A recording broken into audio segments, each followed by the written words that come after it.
Chris on San Diego's #1 sports talk station, 97.3 The Fan. We got 4 full hours with you today, but not a lot of time to mess around. We have a lot to get done. Alden Gonzalez. I like to call him Alden. Sometimes I even call him, Hernandez? Dylan Hernandez. Yeah, I call him Dylan Hernandez instead of Alden Gonzalez. Have you done that? I don't think I've heard Not you to do that. him, Oh, okay. but I think in this room I have. Okay. This is, I've just decided that with the age thing, you just start messing up names after a while. Because I think so many names get in there. I have no hope then because you're already you're already butchering struggling. Lots of names. So. Yeah. Anyway, it'll be Alden Gonzalez talking baseball. We got a lot to talk about. All of the free agents that have, that are out there now. And obviously the Padres situation, and certainly Alden was there at the World Series. We'll get some of his final thoughts on all of that. That's coming up at 2:40 this afternoon. San Diego State football, we're pretty fortunate today before they leave for Hawaii to have their outside. I call him an All-American. I mean, he was that close to being an All-American last year. Trey White, defensive end, edge rusher. I don't think they don't call you that anymore, right? You're not a defensive end. You're an edge. He's just a problem. But he's just, if you got to block him, forget about it. He eats quarterbacks for lunch. Trey White was leading the nation for a long time last year. I heard in that sacks. one a long time. He eats quarterbacks for lunch. I think he does. Whoever the Hawaii quarterback is, you better know where Trey White is. Let's put it that way. So he's going to join the show in the 4:00 hour today. We're fired up about that. Aztecs basketball opened with a win last night. I think everybody's pretty happy about it. But I'm probably a little too harsh. And I'll tell you what I thought about the game here as we go along. I can't wait to hear this. Yeah. It's game 1. Yeah, I know. And that's what I'm saying. I'm probably a little too harsh. I have such high expectations that this team is going to go, 38-0 and, be ahead by 20 points the entire game, every game. But, 77 to 43. So that there's nothing to be upset about. We'll talk about that. But what? I'll tell you. You told me I argue myself out of things. You just argued yourself out of it. I didn't. If I was Coach Brian Dutcher after that game last night, or if I was Dave Velasquez or any of those guys, I'd be almost happy that the game turned out like it did because we won easy. But I think I got a lot of stuff I can look at on the film. That's what I mean. Are we going to get into this? All right, later? well, just get into it now. We might as well. Just get into it now. Their offense in the first 10 minutes of the game was a disaster. They didn't know where to go. They weren't running it. They were smooth, totally discombobulated. It wasn't smooth at all. And they were turning the ball over. They weren't getting good shots. And I think 9 or 10 minutes into the game, they'd only scored about 8 points. So it was just a really slow start. Now, you come to find out, DeGorville started. He went out early with 3 fouls. Newman ended up hitting his head somewhere along the line. He came out of the game. Obviously, Reese Dixon-Waters didn't play at all. Guath didn't play at all.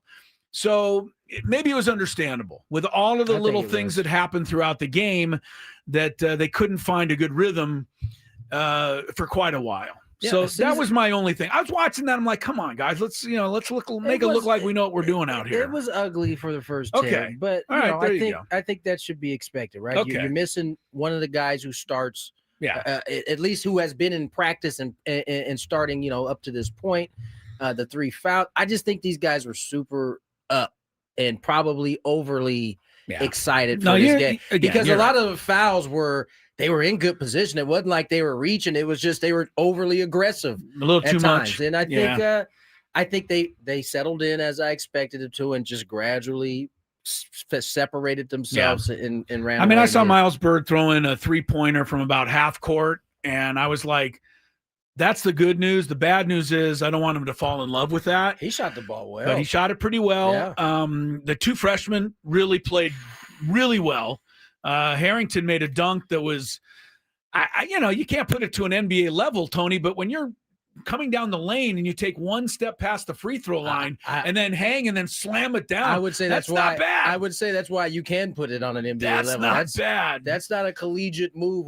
For a freshman to go in with a dunk like that, and the other kid Simmons is just a tough. He's a grown man. He's a tough kid to handle. He is a grown man down there. So all right, never mind. I changed my mind. They were fantastic last night in every way. I'm glad you got there. Yeah, I got around to it finally. Thank you.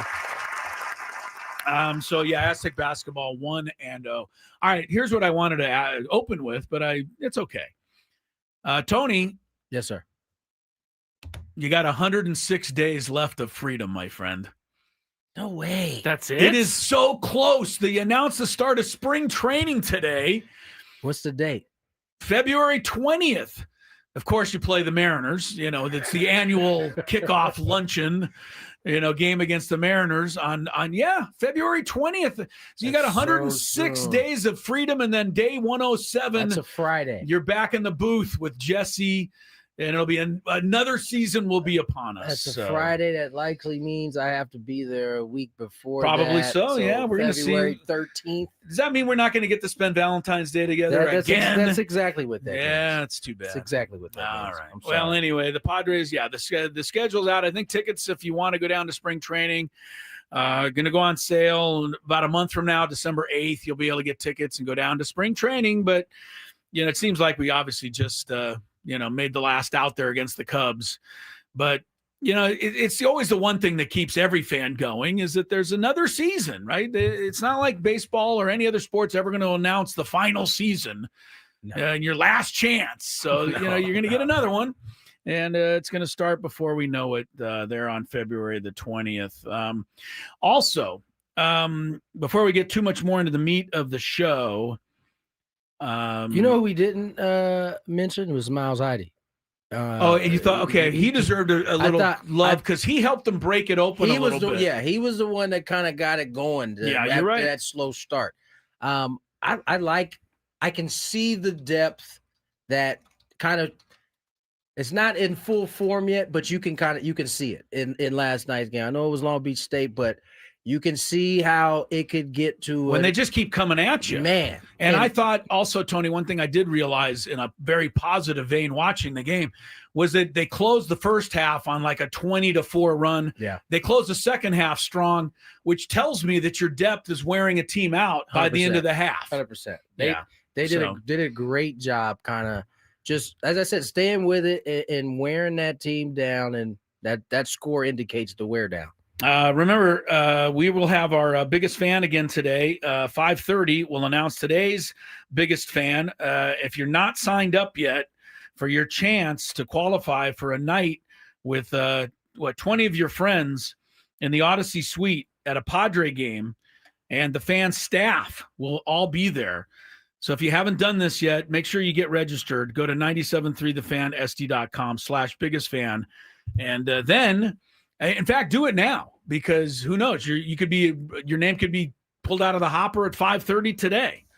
The only way that'll happen though is if you get registered. So if you haven't registered, please take care of that. We'll announce today's winner at 5:30. Skraby, yes. How did things go last night after Potato Chip Gate? Anything? Oh, Potato Chip Gate. Were you okay? I was okay. Did the evening go all right? Yes, I was okay, but taught me something about Brooke. Oh, really? Yeah. You didn't learn anything about yourself? Oh, no. Oh, no. That's a great point. Don't ever trust her with my chips. Don't ever trust her with your chips. He did not learn anything about himself. She said after, she was like, man, I just don't want people to think I'm mean. And I'm like, you're fine, but you don't ever steal my chips again. Pretty much you're fine, but you're fine this time. Yes. Is the way he said it.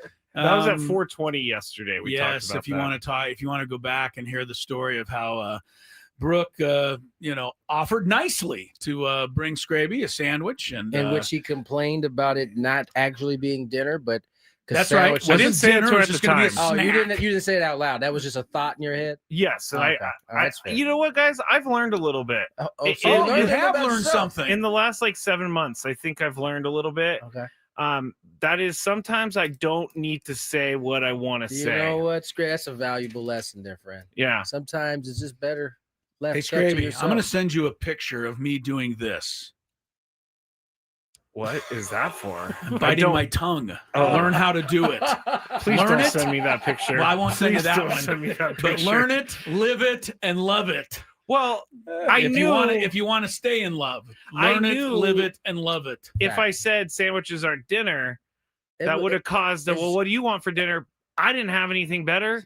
Wise. So I went with that. I'm glad that's maturity. You've shown a little bit Thank there. you. But anyway, Brooke ate his potato chips before she delivered the sandwich.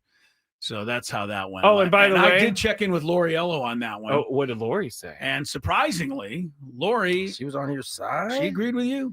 Oh, she thought that eating the potato chips after promising to bring them, and Lori's first question was the same question I had. If she ate them in the store while she was waiting, why didn't she just buy another bag? Because the line was long. Yeah, well, that's not. And I wouldn't have waited in the line either. Wow. She did tell me after. You wouldn't have waited either. For another bag of chips, no. I would have just gone to a gas station and replaced those chips, and everything would have been fine. You would have replaced them, though. I would have replaced them because I'm a nice human being that cares.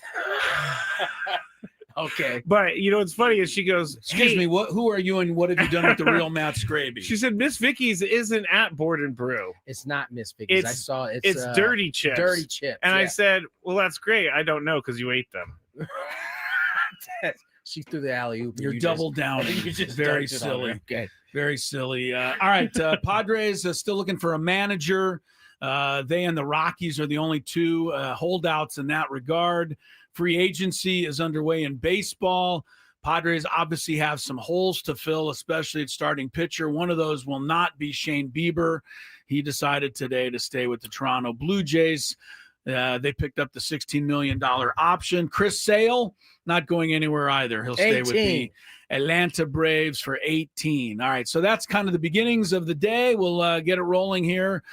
Full force after our first quick timeout. Gwynn and Chris, welcome to it. Happy Wednesday, 97.3 The Fan. Hey, gang.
Happy hump day, everyone. Tony Gwynn Jr., Chris Ello, Matt Skraby. Aztecs got off to a fantastic start. 1-0 on the year. I didn't think so until we had to discuss it. We had to talk it out. me away. Yeah, had to talk it out. Next game Sunday or Monday? Fair enough that I'm not sure. Idaho State, right? Yeah, Idaho State. I'll look real quick, but I don't know it offhand. Yeah. So I want to say it's. I got the schedule right here. Let's see. November 9th. What is that? Sunday. Yeah. Sunday game. Sunday, 2 p.m. Okay. Down afternoon affair. Yeah, a little VS Arena down there. A matinee, as it were. Major League Baseball. Chris mentioned it. Padres, rather quiet on their managerial hire. Yeah. Rather quiet on some of the other businesses. Everybody else today found out that Victor Rodriguez is leaving to be the Astros hitting coach. We all knew that yesterday, but we were only the second people to know it. Some guy in the chat beat everybody to it. Yeah. Skraby's still mad at that. He was quite irritated. You know what? Actually, I've accepted it. No, don't accept that. It's going to happen. It's going to happen. So get over it, man. Now they're going to do it just to spite you. Oh, yeah, for sure now. Kind of you set that up for yourself. Well, I do appreciate when they break news because sometimes when Dylan Cease gets traded, I'm not paying attention. The chat tells me. Yeah, that happens. Couple things. You know, this time of year, different publications start coming out with the needs and the lists. And so we've seen some free agency lists come out here in recent days. Today, I believe it was ESPN, had a kind of a needs of all 30 teams. And I don't think it's... We're talking baseball. Yeah.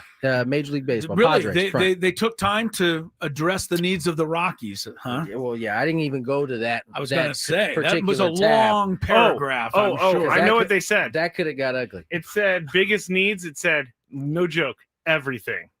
Did they really just say I'm serious. That? Yeah. Starting with the owner. A new owner, yeah. I was going to say something silly, but it wouldn't have been good. Better that I didn't. Had to check yourself there for a second. Better that I didn't. Yeah, I mean, and Skraby's not lying. It literally says everything. Yeah. So, but the Padres, on the other hand, I think no one would be surprised on what their biggest needs were.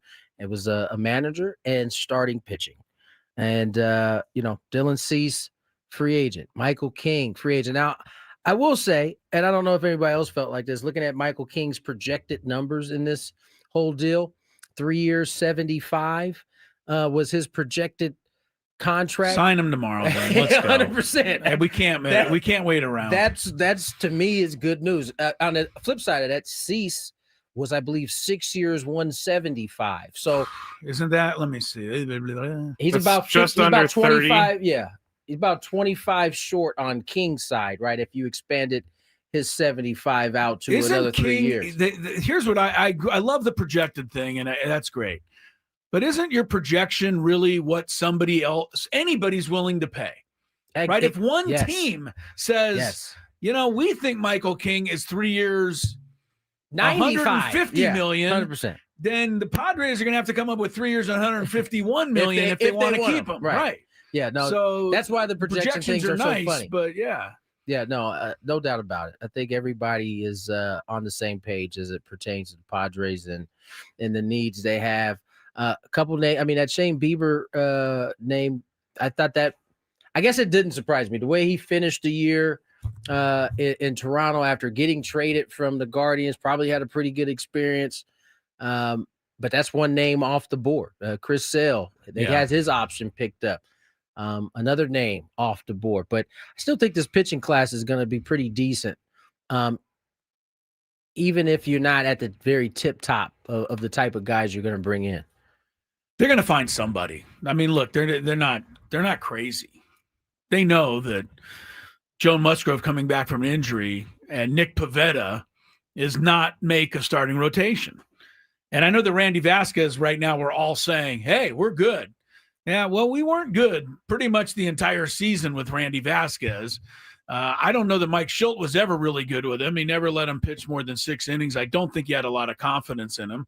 I think we had more confidence than he did. But, yeah, I like Vasquez. He's trending up.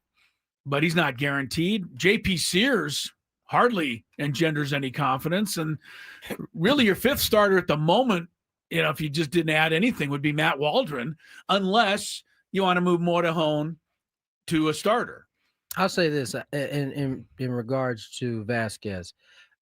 It's kind of part of the deal if you're going to develop a pitcher, right? I mean, he has to be given room to kind of develop. And I thought the last 2 years, I think it's played out pretty good for Randy. He's been able to have opportunity, I think quite a bit of opportunity starting. And I think he got better. And I think the idea is that you're hoping that he takes another step forward, because you could see him if he takes another step forward, he's going to be a factor in, the top half of that rotation. And so I think the Padres feel pretty good about what they've seen from Vasquez. They do want to see him continue to get a little sharper and be on that type of field. You got Zach Gallen as a free agent. I believe, what's my man who looks like a Wookiee from something about Kelly. Merrill Kelly. Yeah. He's a free agent. He's also Yu Darvish's age. Or is he that he's old? 36, I think. Well, Darvish is 39, about to be 40, Yeah. When so. Darvish signed the contract, he was 36. Got you. I mean, you don't have to be a long term. Listen, you're trying to fill out. What was his name again? Merrill. I don't know why I just forgot it. Okay. What was his name again? 37. He's 37. He turns... Okay, that can happen to me. That should not happen to you. It's been a long day. Shota Imanaga, another one out on the free agent list. Let's talk about that one. Do we have enough time? We have a minute. We got time. Okay. How much longer do we need? Skraby brought it up, and I think it's an interesting thing that he brought up in our chit-chatting this afternoon, or your guys' chit-chatting. I read it. You guys go back and forth all day. But is Shota Imanaga a marketable player because he's Japanese? I think, because this was the point he was making yesterday with Shohei. The Dodgers not only got a great player in Ohtani, but they got a great marketing tool in Ohtani because of the Japanese following. But would the following be the same here as it is the Asian population here? And is it comparable to Los Angeles? Or are you talking about just the worldwide interest in Imanaga? Because I doubt the worldwide interest in him is anywhere close to what Ohtani is. No one's going to touch Ohtani in those terms. He's going to be in a different stratosphere. But you also have, you got to think Yamamoto is now a king over there. He just won World Series MVP. The Dodgers, and I'm not doing this to be a Dodger thing, really they have all the marketable players. Shota's a two-time All-Star? Did he make it last year as well? No, I think he was hurt last year. Okay, so he was All-Star this year. And I think, look at it in terms of if a Japanese business wants to do business with the Padres because Shota is on the team. I'm not saying that it's only one. Yeah, last year was his first All-Star. One. I don't know. That's the second time in a row we've heard. I don't think anyone else can hear this. Okay. Anyway, it was interesting that Skraby was talking about it yesterday, and then Shota Imanaga becomes a. I hope can you hear that? Chat, can you hear that, because it is weird. Chris, can you hear that, or is that hear just what? Me? Okay. Are you joking? I heard you say, "Are you joking?" Which is surprising for me. Oh, they hear it. They do hear. Yeah. What do they hear? All right, I'm not crazy. Chris can't hear it, apparently. Everybody, this is what I deal with. The entire county of San Diego can hear it, except for the guy who has headphones in his ears. Anyway, it was like a dog whistle. I thought that dog whistle. Yeah, it was. We're clearly not going to talk anymore baseball. I know. No, I think all of the money. Okay, I heard that. That's what I'm talking about. Like, did you put that in just to make me look bad? Oh, someone's asking if you're having stomach issues, Chris. Yeah, I don't know what's going on. But anyway.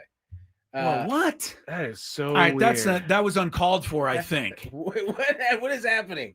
They're saying that Chris might be tooting. No, that's not a toot. Get out of here. What? That's not a toot. Chris, don't do that on the air, man. Let's get some break. We're going to come back to this Shota Imanaga thing. What is going on? I don't understand even where any of this is coming from, but actually, you know what you should do? Ask Alden. He's up next. Yes. On Gwynn and Chris. What a finish. Ben and Woods.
my stomach behavior over here. It's not a joke.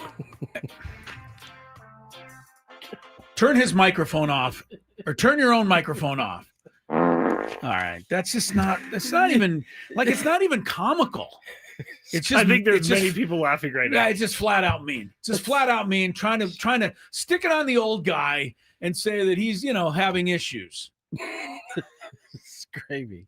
I'll tell you one thing I'm gonna do. After I wring your neck, I'm gonna go wring JR's neck in our engineering department for having that sound even show up. By the way, I think JR would beat you up. He's a tall gentleman. He's got a long reach. He does.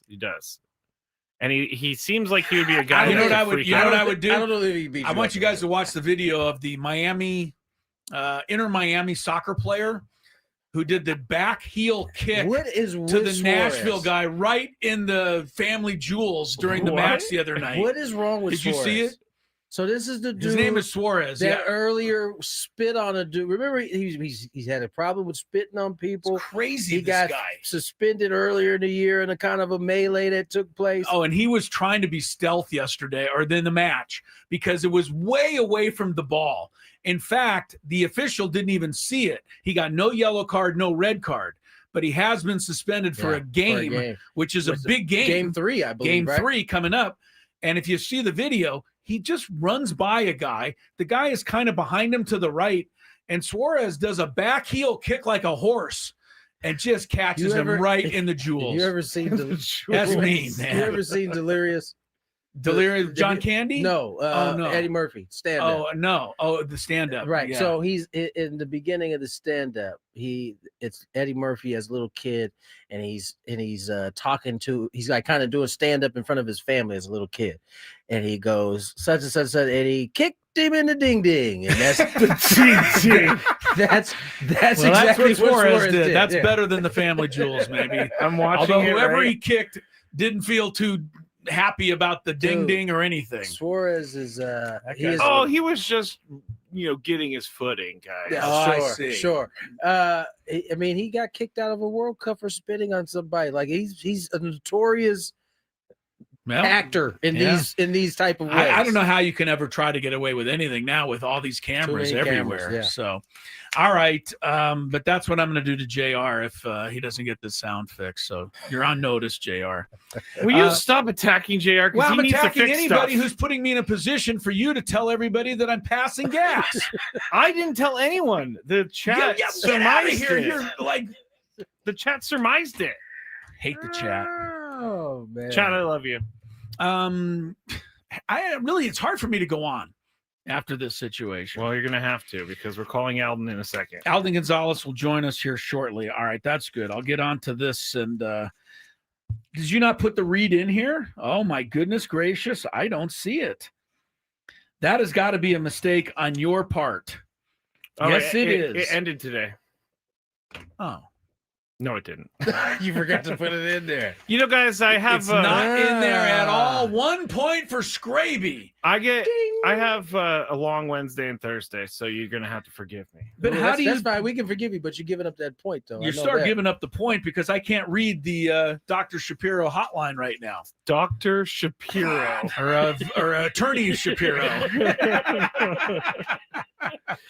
You better read it, pal. All guests on 97.3 The Fan join us on the David P. Shapiro Fan Hotline. David P. Shapiro, criminal defense attorneys helping good people regain control of their future when charged with a crime since 2010.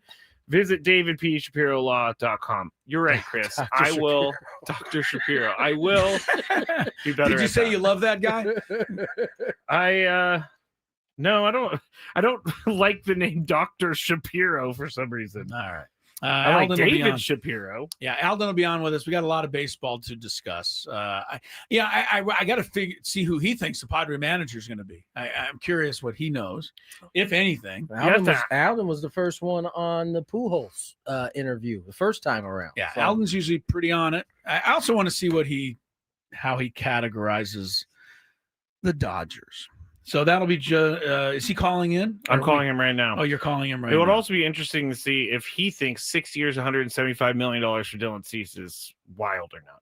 All right. I'm telling you, it's not wild. Just trust me. It's not wild. I trust you. Michael King 3 for 75 is kind of wild to me. I thought it would be much, much more. We mentioned Bieber staying with the Jays. Sale is staying with the Braves. Flaherty staying with the Tigers. So there's 3 pitchers that are off the board, but there's certainly plenty of others. I did also notice this. Our old friend Tim Hill. A little re-up. $3 million to just throw like a third of an inning and spin those little sidearm breaking balls in there. He was very effective. Very effective for the Yanks. Deal, though. Wow. $3 million. Way to go, Tim. Nice product of Palomar College. There. Indeed. All right, Alden Gonzalez, one of our all-time favorites from ESPN, definitely joins us here. Alden, how are you today, sir? I'm great, guys. How are you? We're good. Thank you so much for spending a little time with us, talking baseball. Obviously, want to get into the Padres situation, where they're at right now, but let's start with the World Series. I think we all thought it's one of the greatest ever, maybe the greatest ever. I'm curious what you think. And where does this leave the Dodgers now? How should we categorize them, or is it too early to do that? Do we need a little more time to go by? Well, if you ask them, they are in the thick of a dynasty. That's how they see it. That's why I'm asking you, Alden. I don't want to ask them. Look, I'll tell you what. You're going to hate this, but I don't really disagree. Like, that's 3 titles in 6 years. That's the first team in 25 years to go back-to-back. And I would argue, too, that to go back-to-back in an era with so many playoff rounds, I mean, the Dodgers had to win 4 playoff rounds to win the World Series. And you saw how that World Series was and how close it was. It is hard to win a championship. And when you layer that on top of just their dominance in the National League West, winning the division 12 out of 13 years, I mean, what they needed over these last few years was they needed to stack championships on top of their regular season success. And now that they've done that, and oh, by the way, they have deeper pockets than anybody else, and their farm system is still rated top 5 in the industry, and they have obviously all this talent. Like, I'm not saying they're just going to keep winning every year, but they're going to be in the thick of it for years to come. And I think we're going to look back on this and think, like, this was an era that was dominated by the Dodgers. To the chagrin of all those people in San Diego, it's just the reality. Yes, unfortunately, yeah, Alden, we can't. It's hard to argue. You didn't leave us much room for argument. There's Alden. no room for argument. Lots of chagrining down here. Yes. Alden, let me ask you this. I mean, you look at how the season kind of unfolded for the Dodgers. They were missing, 4/5 of their rotation early in the season. Whether it was planned or it just worked out that way. Can they run it back and do it in the same way? Can you risk having a Blake Snell, a Glass now out for the first half of the season, and then only to get the best Shohei Ohtani, who's going to be healthy for the first time coming into next season? Can they do it the same way, or does it have to look a little bit different? A little bit of luck was on their side this year. Yeah, there's no doubt. I do think it has to look a little bit different, but I don't think it needs to look different in the rotation. I actually think it needs to look different offensively because, I mean, look, yeah, Tony, you're absolutely right. Like, starting pitchers break down. But when you look at what they have for 2026, I mean, they're not going to, unless they could go trade Tarek Skubal, and then the entire industry will just sort of blow up and like everybody will stop playing baseball. I don't think that they're going to target much for their rotation. You mentioned it. It's Blake Snell, it's Tyler Glass now, it's Yoshinobu Yamamoto, it's Shohei Ohtani. And then beyond that, though, you have Emmett Sheehan, you have Roki Sasaki, who they hope to move back into their rotation. You have guys like Gavin Stone and Kyle Hurd and a bunch of younger guys that we've forgotten about because they were recovering from injury. So their starting pitching depth is going to be a major strength. My question with the Dodgers, well, number one is going to be the bullpen. They have to address the bullpen. It was a disaster this year. They won in spite of it. Just like they won in spite of the rotation the year before. But my bigger question, too, is the offense. This is a team that's older. Mookie Betts, Freddie Freeman, they're getting older. Even Shohei Ohtani, Max Muncy. Do they look to supplement there? And more specifically, how aggressively do they look to supplement there? They could use another bat. They've already been linked to Kyle Tucker. I personally don't see them giving Kyle Tucker a 10 or 12-year contract as some people have projected. I see them as a team that might be sort of on the periphery. If his market sort of doesn't materialize the way he wants, they'll be there. But who knows? I mean, we've seen the last 2 off seasons. They just go out and get whoever they want.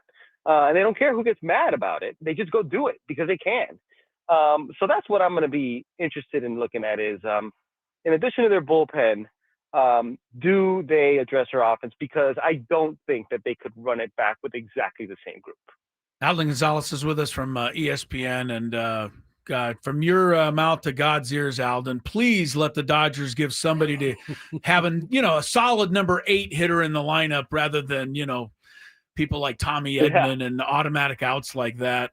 All right. Anyway, Dodgers, it was exciting. There's no question. And everything you say is true, whether we want to admit it or not. But let's turn to the Padres. Are you hearing anything, manager? Because nobody seems to be. It's down to them and the Rockies as the only 2 left. And why do you think it's taking so long? Could it have something to do with the fact that they haven't extended A.J. Preller? Or are they just, making sure they, go through the paces here? What is the thinking around baseball? I'm really not sure why they haven't made a decision yet. I wonder if maybe some of that might have to do with the fact that, maybe there were members of the Dodgers staffs or Blue Jays staffs that they wanted to interview after they were done with the World Series, but I don't know that to be sure. What I've heard is what's been reported. I saw that Kevin Acee reported this as well. That it's Nick Hundley and it's Ruben Niebla and it's Albert Pujols.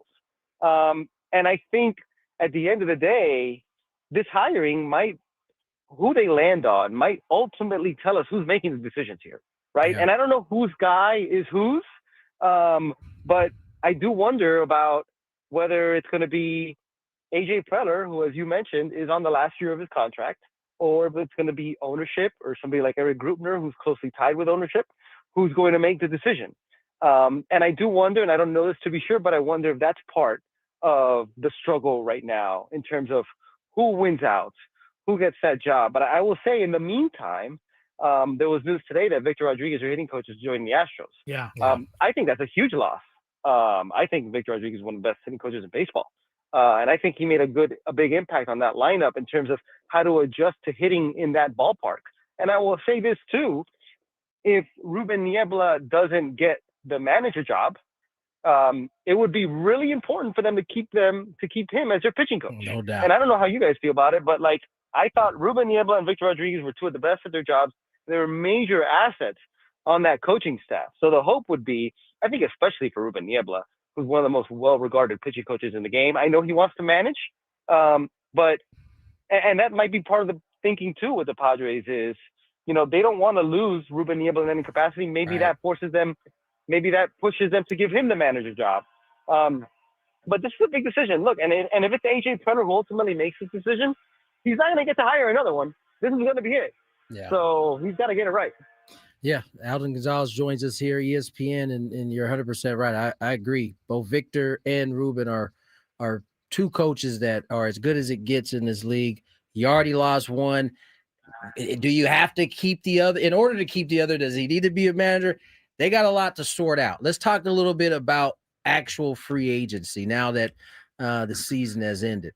Who do you think is the biggest chip? I mean, obviously Pete Alonso, Kyle Schwarber's out there.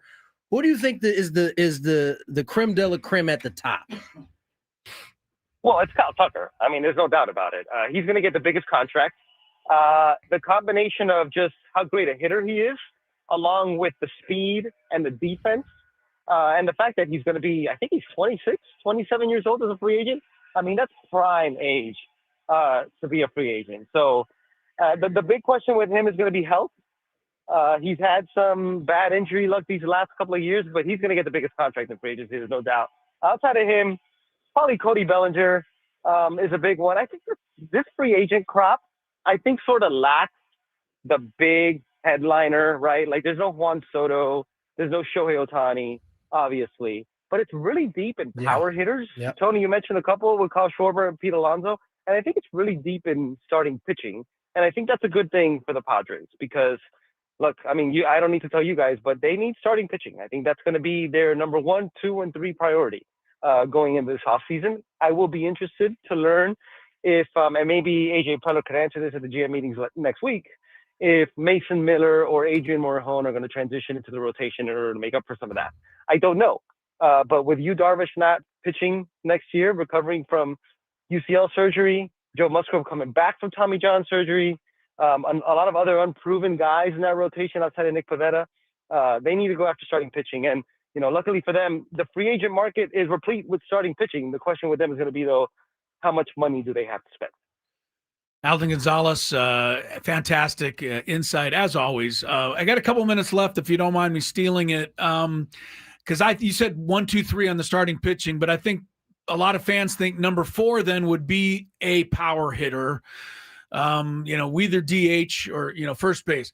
And let's just say Alonso and Schwarber. Now, first of all, we on this, but I think we love Schwarber, and we've seen him hit so many titanic blasts at Petco Park that we don't worry about him being able to hit in this ballpark. I looked up Pete Alonso, though, Alden. I don't know if you gone this deep on it, but he's had 66 at-bats at Petco Park, and he's had 1 home run here, and he's hit 182.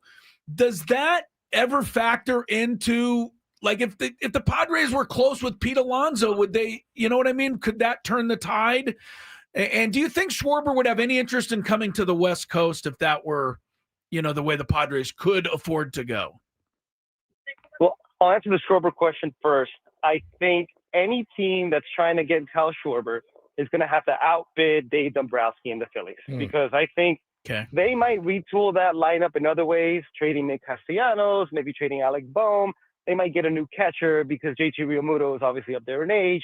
But Kyle Schwarber has proven to be such an integral part of that group that I would think that they're going to be really motivated to bring him back. So I think that's going to be an uphill climb for everybody else. In terms of Pete Alonso, I mean, look, those types of numbers are relevant when you're talking about a place like Petco Park, where you have seen hitters go there and struggle. And there is a certain type of hitter who can thrive well at Petco Park and certain types of hitters who can't.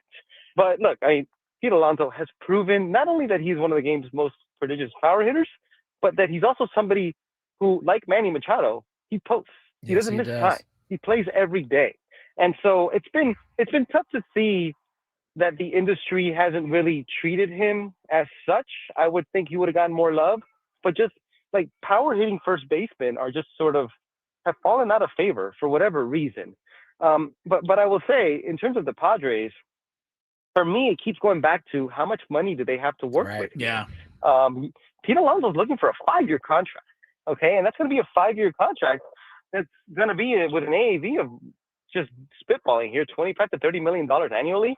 Yeah. So when you have Machado tied long-term and Tatis and Xander Bogaerts, like that makes those deals really, really difficult. Unless you're going to elevate to Peter Seidler territory before he passed. Yeah. I don't see that happening because their other assets are not really movable, right? Unless you're trading Tatis, which obviously I don't see happening. Yeah. So I don't see how they make room in the budget for somebody like that unless it's on a 1 to 2 year deal. And given how last offseason went for him, I don't see Pete Alonso settling for another 1 to 2 year deal. I like the fact that Alden Gonzalez is really smart and really informative. I just don't like what you were smart and informative about today. Because I was really feeling, a little hopeful that maybe we could steal Schwarber or something. But I could lie to you if you'd like.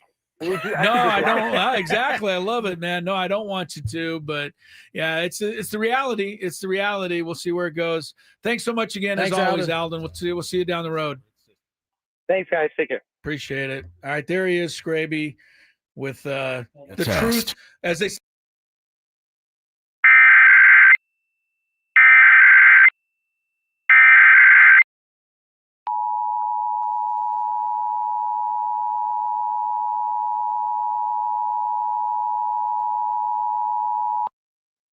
The civil authorities have issued a required monthly test for San Diego, CA, beginning at 2:52 p.m. and ending at 4:52 p.m.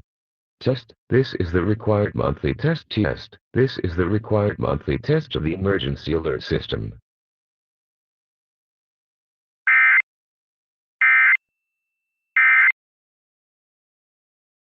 helping good people regain control of their future when charged with a crime since 2010. Visit davidpshapirolaw.com. That is so... Should we just go home? You want to blame my stomach for that too? I have Whatever some happened questions there? for you in the break. You what? I have some questions for you in the break. I'm so childish. I need to stop. I am too, Tony. I'm the one playing the effects over here. All right. Me and the two kids will return for hour number 2.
301 on the Or balance to earn interest. Additional conditions apply. Cancellation machine! Cancellation machine!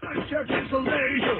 Check cancellation! I'm prepared to win your case! I'm prepared to win your case! You don't want to leave your kids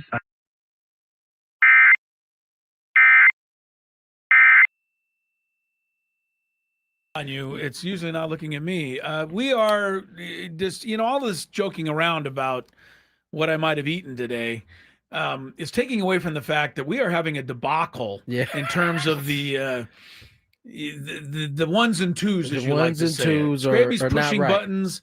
And we just heard a press conference from Dubai or something come into our studio. So I don't know what is happening right now. Skraby doesn't know what's happening. He's starting to get frazzled. See, watch. This let is the camera time. Follow him. Yeah, this is the time where you can get your get back now because he's frazzled right now. No, I don't want. Frazzled Skraby is a scary Skraby. That's also true. But I direct everybody to watch the camera that's following the frazzled Skraby right now. I got both because anything could happen.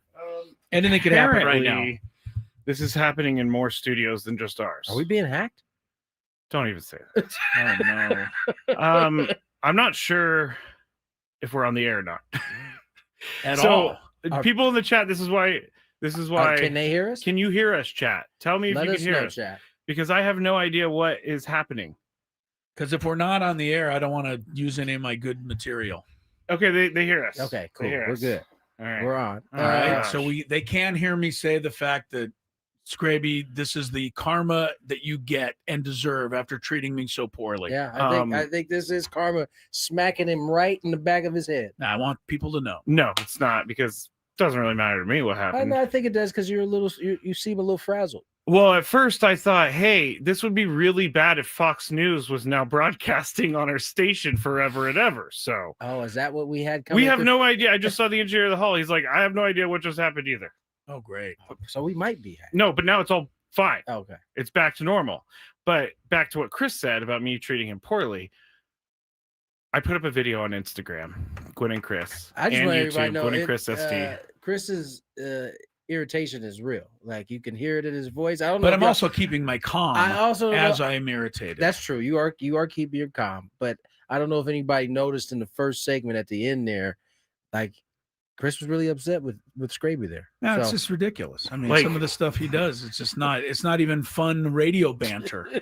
No, sometimes it's just absolutely a shot, a personal attack. Damn right. Sometimes we go and like we do something on the show, and I'm like thinking it's gonna be so funny in the break, and then I go, good job, guys, and Chris just like walks out of the room. You often miss the mark sometimes, I must say. Miss the mark? Miss the mark. How about read the room? You got a lot of issues that you need to work on. Out of all the things, I was hoping with a new girlfriend she'd start helping you on some of this stuff.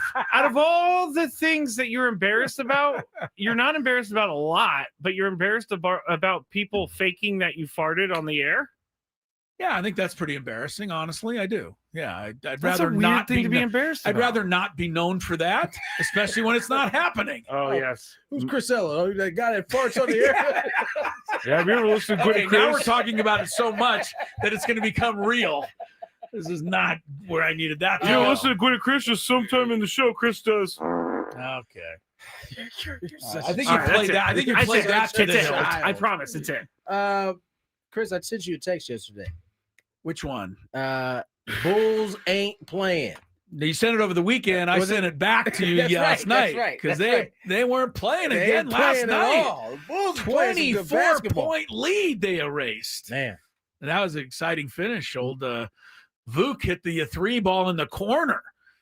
And he said after the game, I read it a little bit when they win. He said they went to the final. Sorry? You've been reading a lot then. Yeah, right. And they called timeout before the final play. And when they came out of the huddle, Vukovic turned to Billy Donovan and he said, okay, what the hell am I supposed to do? Like, he gave him the play, but he didn't tell Vuk where to go. Donovan said, just go over and stand in the corner. So he stood in the corner and they passed him the ball and he hit the 3 and they won the game. So all right, let's get to Daily Gambit here a little bit more about yesterday's sporting events. Yeah. Do you like money? I think about money a lot. Do you like money without doing anything? Duh, winning. Do you want to make money while watching sports? I think Washington is immortal luck. Washington! Woohoo! If you answered yes, this is your segment. Just don't blame us when you lose. Nothing is ever your fault. It's your game. Take it. Gwynn and Chris go through the top bets of the day in The Daily Gambit on 97.3 The Fan. Daily Gambit is our daily sports betting segment here on Gwynn and Chris. Please, everybody, gamble responsibly. We have a few bets from last night to review. First one would be the Bulls, -1.5 against the Philadelphia 76ers. We all went Bulls. Bulls won by 2, 113-111. So we win that bet right there. Thunder, -8.5 against the Clippers. Clippers didn't show up. Thunder ended up winning 126-107. So we all lose that bet. I watched the fourth They quarter. They showed up for three quarters, and then they yeah. just went away. And plus, without Kawhi Leonard. By the way, we're 7 games in. Is he played yet this season, or is he already sitting out? I think. I mean, we know I love Kawhi, but I mean, come on, I expect him to be playing at this point. Let's see. He didn't play last night, and I mean, without him, the Clippers. And you know what? I don't like Chris Paul to begin with, but enough already of Chris Paul. I mean, he's like 50 years old. He's wasting my time out there on the court. He's wasting your time. They didn't even need to play SGA in the fourth quarter. They That's sat how him on much the they're- bench, wow. and then they got so far ahead that they never brought him back in. So there you go. He started the year and he had an ankle. Oh, injury. well, of course. Okay. Kawhi. I never Move mind. on, Never Scrape. mind. It's Never none mind. of your business. It has nothing to do with Kawhi. It has Oh, the I thought NBA that's what in you were gonna general. say. The NBA in general. Never mind. The NBA in general, what? Never mind. Giannis over under 47.5 points plus rebounds plus assists. Chris was the Played only one 6 who went games, Chris. under. That's actually a Oh, lot. so that was maybe the first one he missed. They Yeah. were 3-3 coming in. 33 points plus rebounds for assists, so we lose that one. Duke -10.5 against Texas. Tony with Duke. Chris and I with Texas. That Duke, Boozer kid, Duke won 75-60. He was the hero. I Cameron Boozer, thought. Yeah.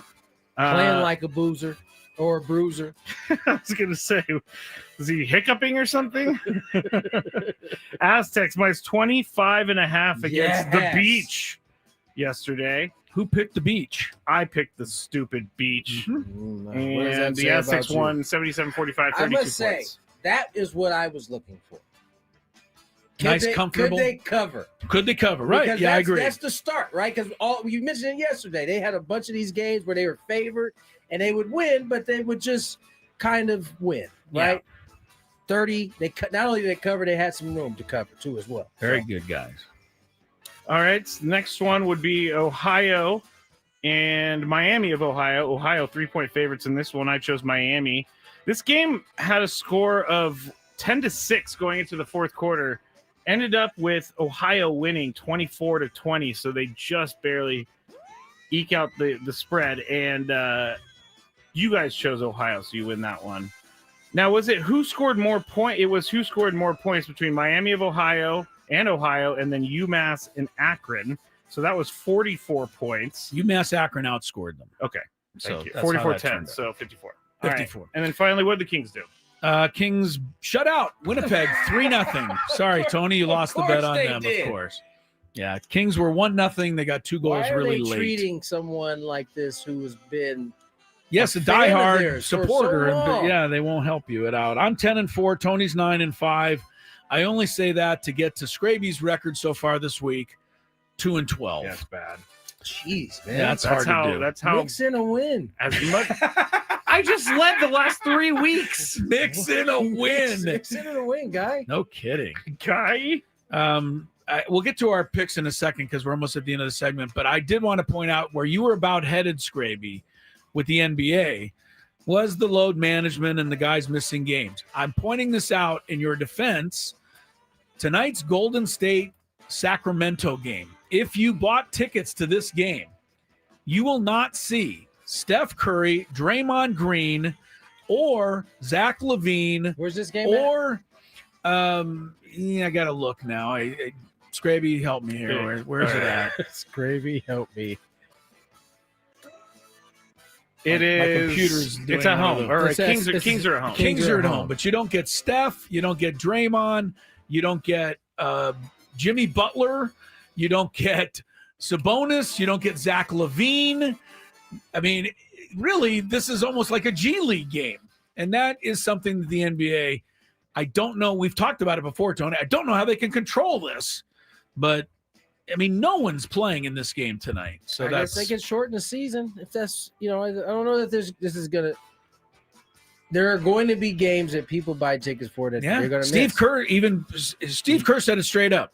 He said, my trio of Green, Curry, and Butler is, quote, wiped out after a condensed schedule in the first month of the season. Yeah. So they're out. Either that or you can make the season a little bit longer. I mean, I don't know. Because they have teams, not players. Teams and coaches have the birth of all of this is none other than Greg Popovich. He started this. Yeah.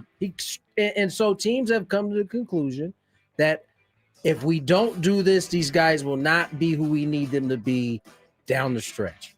That's right. And it's true. By the way, I'm looking it up, but I won't get there in time. We got to get to break. We can go. Let's make our bets. We'll go to 18. All right. The NBA, in the collective bargaining agreement 20 years ago, collectively bargained that there would be no longer back-to-back-to-back. That used to happen in the NBA, if you can believe it. Yeah. You can believe that. And nobody – listen, they all played. I don't know what the drawback is to making the season longer other than you're running into maybe other seasons. Right. It's just – But that's to me, either that or shorten the season so that everybody's playing all the games. I said it yesterday. I don't know that they can even do the old back-to-backs anymore.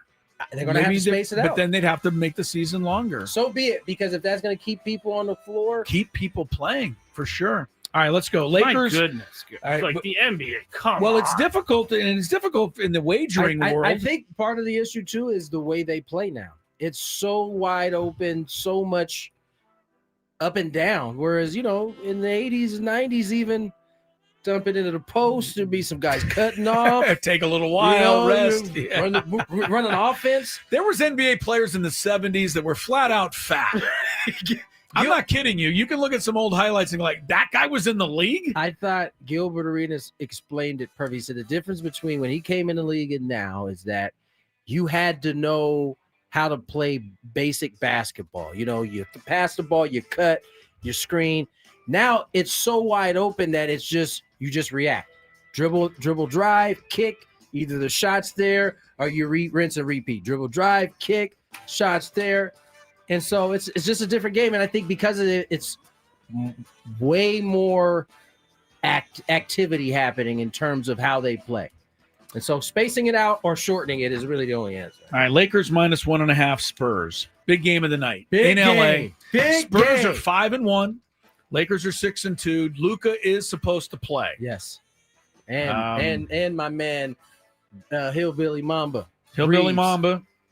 So, Tony, I don't have to ask you. You're taking the Lakers. Scrape, Spurs on the road. Going with that? Or I'm going to go with the Lakers. I think the Lakers at home, although the Lakers have been 4-0 on the road. They're better on the road, but I don't think the Spurs.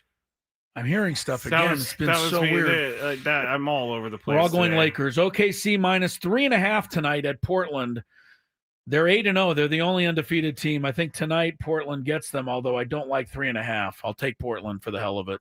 Tony? Portland, okay. Portland? Back-to-back for the Thunder. That's something to think about, I guess. Skraby? I'm going to go with OKC. OKC. They're 8-0, by the way, without Jalen Williams playing one game yet, and he's pretty good. Luka minus 4 points against SGA. Obviously in different games. Luka scored over 40 in every game so far. He's the first guy to do that since Wilt, like a long time ago. Skraby, you're first. Luka minus 4 or SGA. Reeves is out too. Who? Reeves. The Hillbilly Mamba. Reeves is out. Okay, well, I'll still take the Lakers. I'm going to go. Well, Luka now has to score a bunch.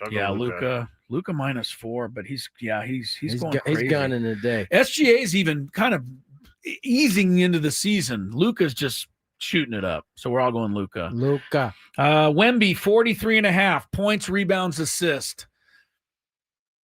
I mean, the guy's a 2020 guy, isn't he? I don't know how many assists he get. Tony, you're first. 43.5 for Wemby. Ooh. Over points, rebounds, assists. I'm going to say under. Under. Averaging 27, rebounds 13. I don't have his assists. Yeah, 4 assists. 44, so he's right there. Skraby, what do you got? Under, over tonight? Tony went under. I think I would like to go under as well. Under. I'll try over because he's going to show off in Hollywood. I don't know. Silly. Luke, we'll just move down. We're running out of time. UNLV women's basketball. I bring them up. They're the only team rated ahead of the Aztecs in the preseason poll. They're picked to win it again, even though the Aztecs won it last year. UNLV opens at home against Washington State. Don't know much, but 10.5 points you have to give. I'll take UNLV because she normally has a really good team there. I'll follow your lead then. I'll take UNLV as well. Skraby, yeah, I'll go UNLV. Go with the Rebs. All right, Maction. Toledo minus 14.5 over Northern Illinois. Bad luck for the Aztecs. Northern Illinois, since losing to the Aztecs, has been terrible. I love, like when the Aztecs beat a team, I want them to be good after that. Right. Toledo minus 14.5 at home. Skraby. It's Maction. You should know this stuff. Yeah, I didn't know. That's why I'm taking so long. I'm going to go with East Southwest State. That's funny. Who are they playing again? Toledo, Northern Illinois. I'm going to go with the Southwest. I'm actually going to go Toledo. Toledo, Skrabe, or Tony. Toledo. All Toledo there, and we got to get a break. So only a six pack of wagers tonight. We'll see how it turns out tomorrow. More Gwynn and Chris on the way after traffic. From the 855.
Through the Fan brought to you by segments.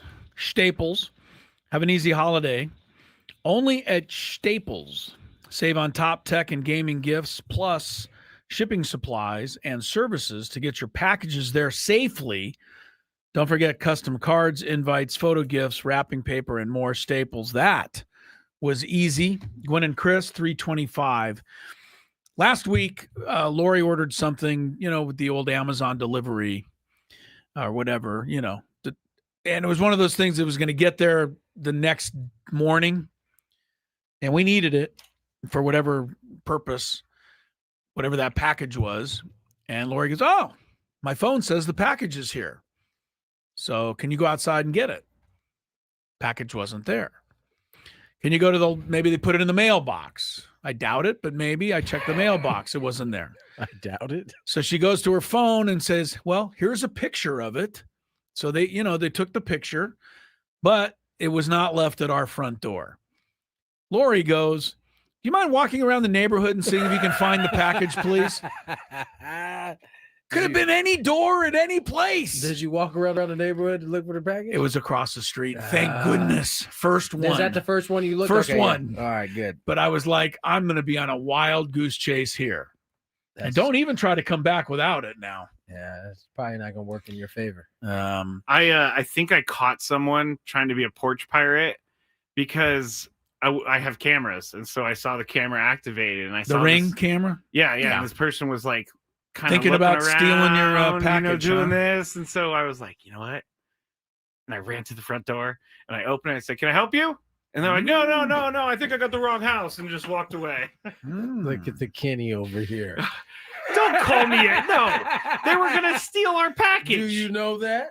Just call him a Karen so everybody knows what you're talking about. Well, it's a female version. Or I know, version. but I've been thinking about this because it really does offend me just as much as Chris is offended by people thinking he's farting. Okay. I was just joking. What offends me is that I am not a Ken or a Karen because I don't call the police on people. That is true. I just tell you guys about it. Do you have to call the police in order to be a Ken or a Karen? I also don't make a big deal about things. I just come in here and I tell you guys about it. Well, I think you do. I think you don't tell us all the time that you make a big deal when you're not with us. I told Tony a few weeks ago about a story where this guy parked too close to me, and then he got in it, and I got in it with him, and it's just like, what are you doing? Wait, what? You got in it with him?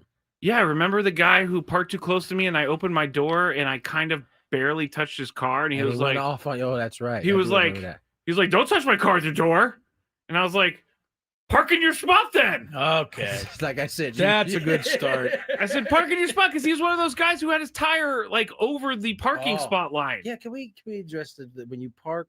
Let's park straight. Don't have your steering wheel turn. Well, it's harder to park straight when you back in everywhere. There is a backer-inner on this side of the building that is diagonal in their space. That's all. You know what I'm talking about? I know exactly what you drove by the spot too, right? I did. And so now no one gets to park there? I parked there.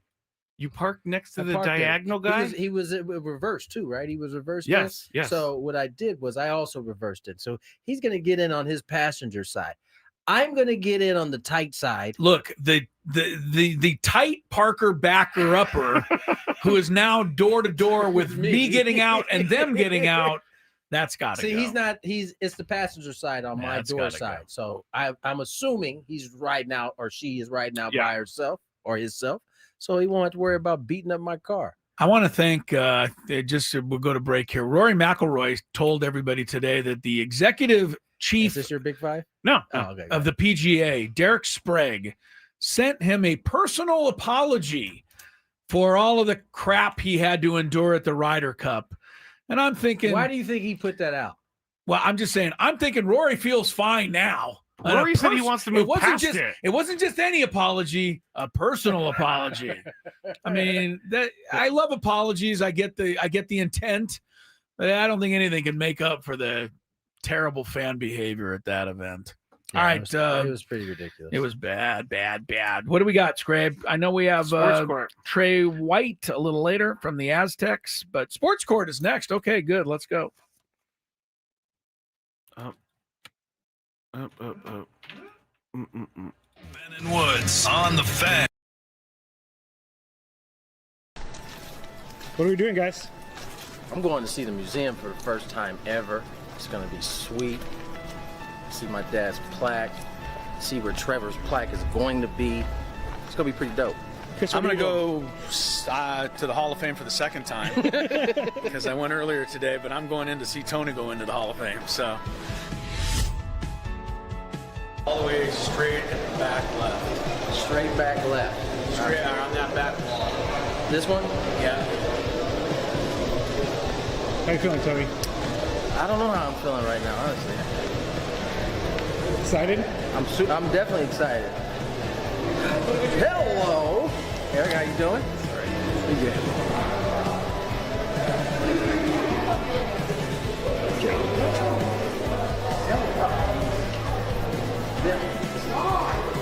Wow.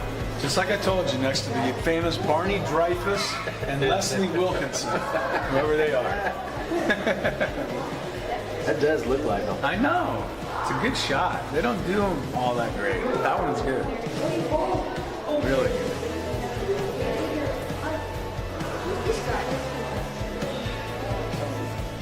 I missed a year.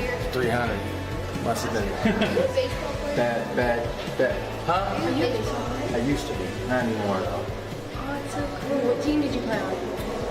I can give you a long list of them. Brewers, Padres, Dodgers, Phillies, Nationals. What position did you play? I played outfield. This was my dad.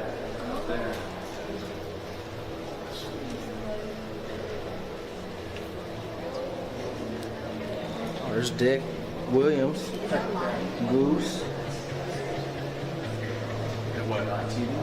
I think he'd be pretty happy with his company over here. So. What are you thinking of seeing it for the first time? I'm thinking I'm hot.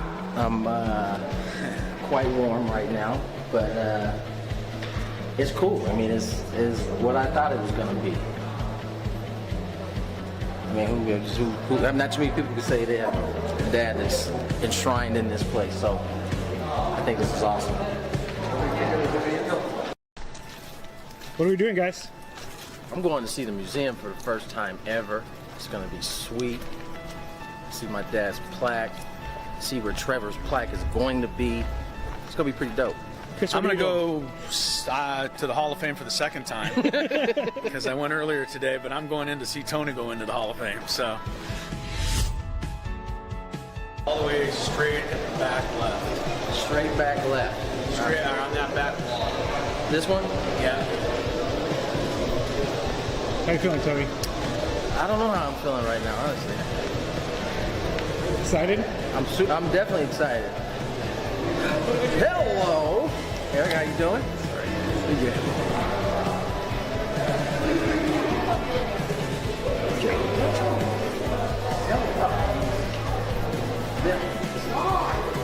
Wow. Just like I told you, next to the famous Barney Dreyfus and Leslie Wilkinson, whoever they are. That does look like them. I know.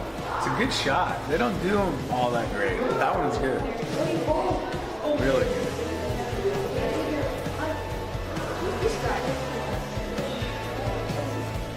I missed a year. 300. Must have been bad. Huh? I used to be. Not anymore, though. Oh, it's so cool. What team did you play on? I can give you a long list of them. Brewers, Padres, Dodgers, Phillies, Nationals. What position did you play? I played outfield.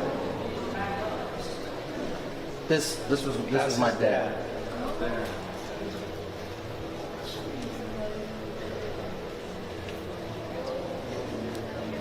Oh, there's Dick Williams, Goose. I think he'd be pretty happy with his company over here. So. What are you thinking of seeing it for the first time? I'm thinking I'm hot. I'm quite warm right now, but it's cool. I mean, it's what I thought it was going to be.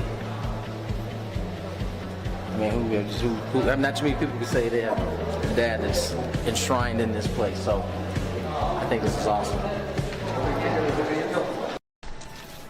What are we doing, guys? I'm going to see the museum for the first time ever. It's going to be sweet. See my dad's plaque. See where Trevor's plaque is going to be. It's going to be pretty dope. Chris, I'm going to go to the Hall of Fame for the second time because I went earlier today, but I'm going in to see Tony go into the Hall of Fame. So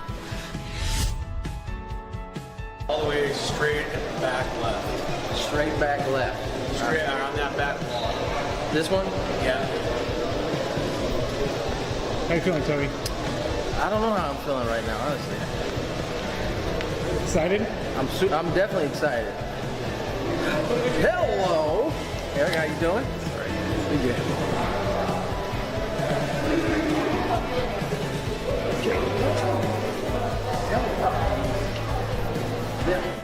The 36. Once again, I look at the tiny little clock in the corner of the screen instead of the big one behind your head. Skraby. Yes. Tony, you're up for this segment, so I just cut in there for you. Only radio guy in the world who leaves the studio when the rejoin music hits. Wait, you gotta go. You gotta go. That's it, man. Yeah. We got sports court. I don't see our wigs anywhere. Oh, in here man, yet, today so, has been a day. You know, we'll have to kind of hold court for a little bit until we get our wigs. If you love Mediterranean food, try Spiro's for authentic Mediterranean cuisine in Coronado or La Jolla. For dining or takeout options, visit spiroscuisine.com. Christopher. Christopher. Christopher. Bulls, real quick. Yeah. Are you like enjoying this I am. start? I'm trying to just enjoy it because the other shoe could drop quickly. I know they play, I think, something like 11 of the next 13 on the road, and they play really pretty good teams in that stretch. So, yeah, they could be 8-8 before I know it, but really good start. And much like Oklahoma City, which has done it without Jalen Williams, don't forget the Bulls haven't had Cody White yet. No, he's their leading scorer. Giddey is starting to he put up another triple-double last night, 2 in a row. I still love Caruso, and I think OKC got the better of it. Did I tell you guys? But Giddey is starting to come alive there. Yeah, so. No. Did I tell you guys I met Alex? You did, and you didn't tell him that I loved him. You told him you loved him. Oh, I did. Yeah. You said I love you. All right, the wigs are here. Let's play. Let's have some sports court. From the 855 Get Ross Traffic Center, protecting San Diego after accidents or injury, here's Kelly Danick. Traffic is sponsored by Robert Half. Turned out to be kind of a busy afternoon out here. A vehicle fire southbound at 15 at Miramar Road. The car is in the center divide. Also traveling on westbound 52 just past Santo Road. There is a spin out. Appears to be over to the right shoulder. Tow truck rolling up to assist with that. Southbound 805 before Home Avenue. Got a crash being cleared over to the right shoulder. We also have further south on the 805 right before Telegraph Canyon Road. Stalled vehicle in the slow lane. North 163 past Friars got a collision that was touched off by a ladder in lanes. That's in the center divide. South 5 Coastline near Manchester. There's a crash involving a motorcycle trying to clear that out of middle lanes.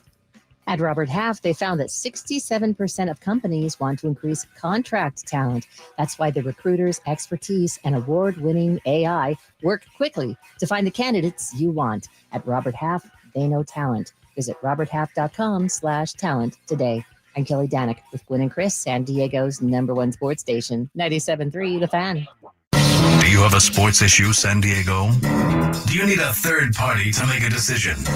The guys have put on their robes and picked up their gavels. All rise. Here comes the judge.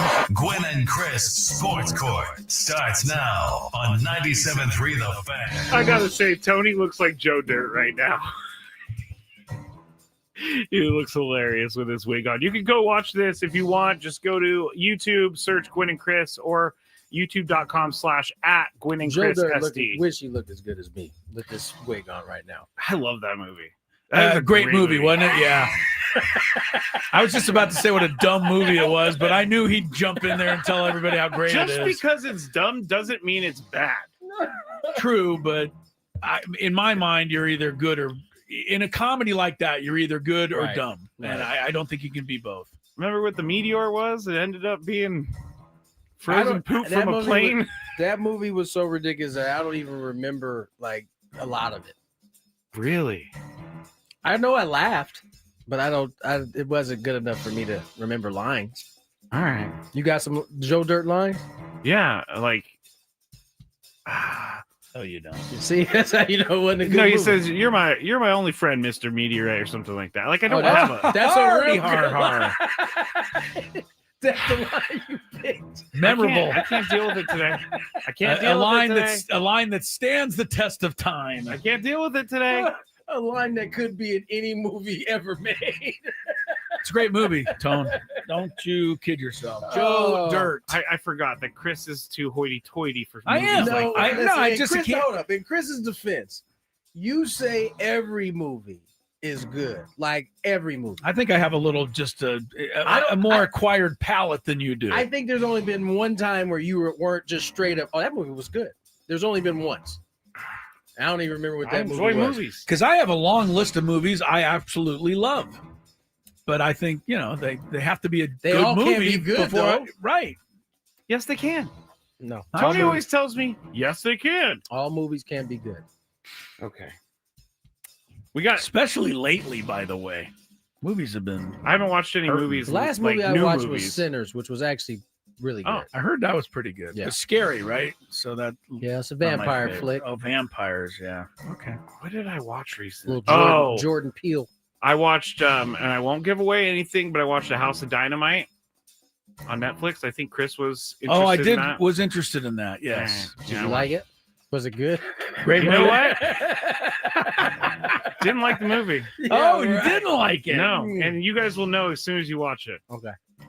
I'm not all right. going to watch it now because if you didn't like it, You'll probably like it. Chris will be like, "There was some masterful art making that they did in that movie." Masterful yeah, art don't making. try to give me the hoity-toity thing because I'm just not like that at all. Animal House is one of my all-time favorites, What a and it's dumb far movie. from hoity-toity. What a dumb movie! I just said it's one of my all-time favorites. I He don't didn't say it was, yeah. it's great. He I did just say say I enjoyed it a lot. That's all. Difference. All right, here we go. Go to the court. We got two drunk people in this. Can I get it's my turn for the gavel? Yes, Can I have sir. a gavel, please? All right. I taught my kids How about something. the fact that the gavel stays in the studio? That's kind of a surprise. I taught my kids something really stupid. I was a prankster as a kid, and so I like to share those memories with my son. But I told him to do something, and I wish I hadn't. I taught him to order pizzas to wrong houses. What? So he did this to a friend, and of course he went too far. How He so? ordered 9 pizzas to his Oh, yeah, friend's that's house. Too far. Too far. Of course, they didn't want to pay and were very surprised the 9 pizzas showed up. He didn't block our number like I showed him, so they traced it back to us. Now the pizza place is requesting we pay for those 9 pizzas. My wife doesn't know I taught him this. Chris, Who do did I it- need to tell her? Do you need to tell her that you taught? Who did he teach? His son. His son to order pizzas for other people As a prank. Yeah, stupid. Yep, he did say that. Pay up, and I hope you use your wife's credit card so that she sees it on the bill. When did we get 9 pizzas? You know what? Pranks are fun, but first of all, you're hurting the establishment almost just as much because now they're having trouble getting their money.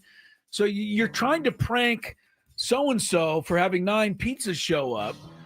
But what's the pizza place can't make that person pay if they say, it's a prank somebody's pulling on me. Right. So I think you're hurting the pizza place. So I don't think that's a good you're prank. definitely doing that. Yeah, I don't care for the prank. To be honest with you. I'm not a fan of the prank either because It's you not- are that is ultimately not a- costing someone money. That's not a But banana in the tailpipe, Your which is a Honor- good prank. Your Honor, it's not what he's asking you, though. Right. What? So should he tell his wife? Yes. Yeah. He's.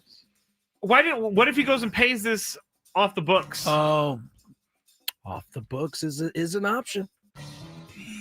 I should share something now. Oh, here we go. I'm going to just say that in my past, I have come up with some money lying around to pay for stuff so that it did not show up in my wife's world. And I should not have said that because I'm Should I going dump asked it? to explain. No, you are not alone, buddy. So, Okay. I don't think many men listening right now would tell you you're not alone. I know. It's like not a lot of money, right? I don't come up with like $1,000. What's 9 pizzas going to hit you for? But 9 pizzas is going to be a lot of money. That's going to be hard. Yeah. No, more than that. A couple $100. I would think 9. Let's just say large pizzas would cost around $400. 400. Each pizza is like $25 times 9. Yeah, 25. That times 9 is 225. Math major. Yeah. Okay, well then I said 225. About $200-300, like we said in the beginning. I'm sorry. Did you already rule? Yes, he ruled. Did. I ruled that. Yes, your wife. Tell her just pay the price, pal. That's a dumb prank. Pay for a dumb prank. I agree with the Honorable Chris Ello, but you do have that option. I won't rule towards it, but it is an option out there. Scrounge money up that you have lying around, and you just got some $250. If you got $250 lying around, maybe just pay it on the side and tell your son. Make sure you get on your son about this prank and his lack of execution. Very poor execution. But just know, if the wifey ever finds out, now you're double dip. Yeah, right. You didn't tell her. Yeah, it could be a long road back, buddy. Eating potato chips will be the least of your problems. I say just tell her. Okay, just tell her. Rod on the chat. Hopefully your wife's not listening, Rod. He said, don't tell her. There's a couple of people that said, don't tell her. Costco pizza is $10 for 8 slices. That's right. I like Costco pizza. Next one, golfing. Unfortunately, you got to go pick the Costco pizzas up. They don't deliver. So that's true. Costco doesn't care. The prank doesn't play as well. I was golfing the other day and was playing with this random dude who might have had the worst golf etiquette of all time. He talked during swings, walked in our putting lines, didn't rake the bunkers. I'm not a golf purist, but it was distracting and quite frankly ruined my round. Tony, when you are playing golf with someone like this, would you confront them about it? Yes. Very quickly. I'm not what are you doing? Like, hey man, you walking across my putt path. Yeah, come on, man. Hey, this is an easy Stop talking to me. I'm trying to take this swing. Oh, this is aggressive. Well, I mean, listen. You can at least stop and stare at the guy. Right. And kind of get the message like, excuse me. He's like, get in the back. Are you done? Yeah. That's a good one. Yeah. I just want to hit my golf ball here. I almost said base. Sir, there's a golf ball on there, sir. Yeah, can I do this? So you would say something. Yes. I mean, wait, how long would you wait before you did? I'd probably, if it happened the first hole, second you're like, hole. okay, Yeah. cool. But second hole, hey, man. Yeah, you just walked across my line. Ask Lori. When she doesn't walk where she should walk, she hears it from me. Because I want her to have good etiquette. Right. She's it's learning. Not hard. Right. But that's the other thing. It's not like this is a secret. Like I think you need to say something for sure. Especially if it's somebody you don't know. You just say, excuse me, but come on. I mean, aside from that's getting not good. On the random person that you're playing golf with, you're also helping him or her. Hopefully in the future. They're not doing it with somebody else who might not be as nice. Yeah, definitely won't be. Now, how about if you're playing with a group that you know everybody? This is a little different side bar here. You know it's your regular group. But one of the guys in your group is kind of just goofy in general, and he does tend to putt the ball when you're lining up your putt. Yeah. That happens in my group. There's one of our 3 of us are very, not overly, but we're competitive and play a solid round. The 4th guy kind of has more of a goofy time. Now and again, he'll just put his putt down like 40 feet from the ball down and just putt one for the hell of it. And you're in the middle of your backswing.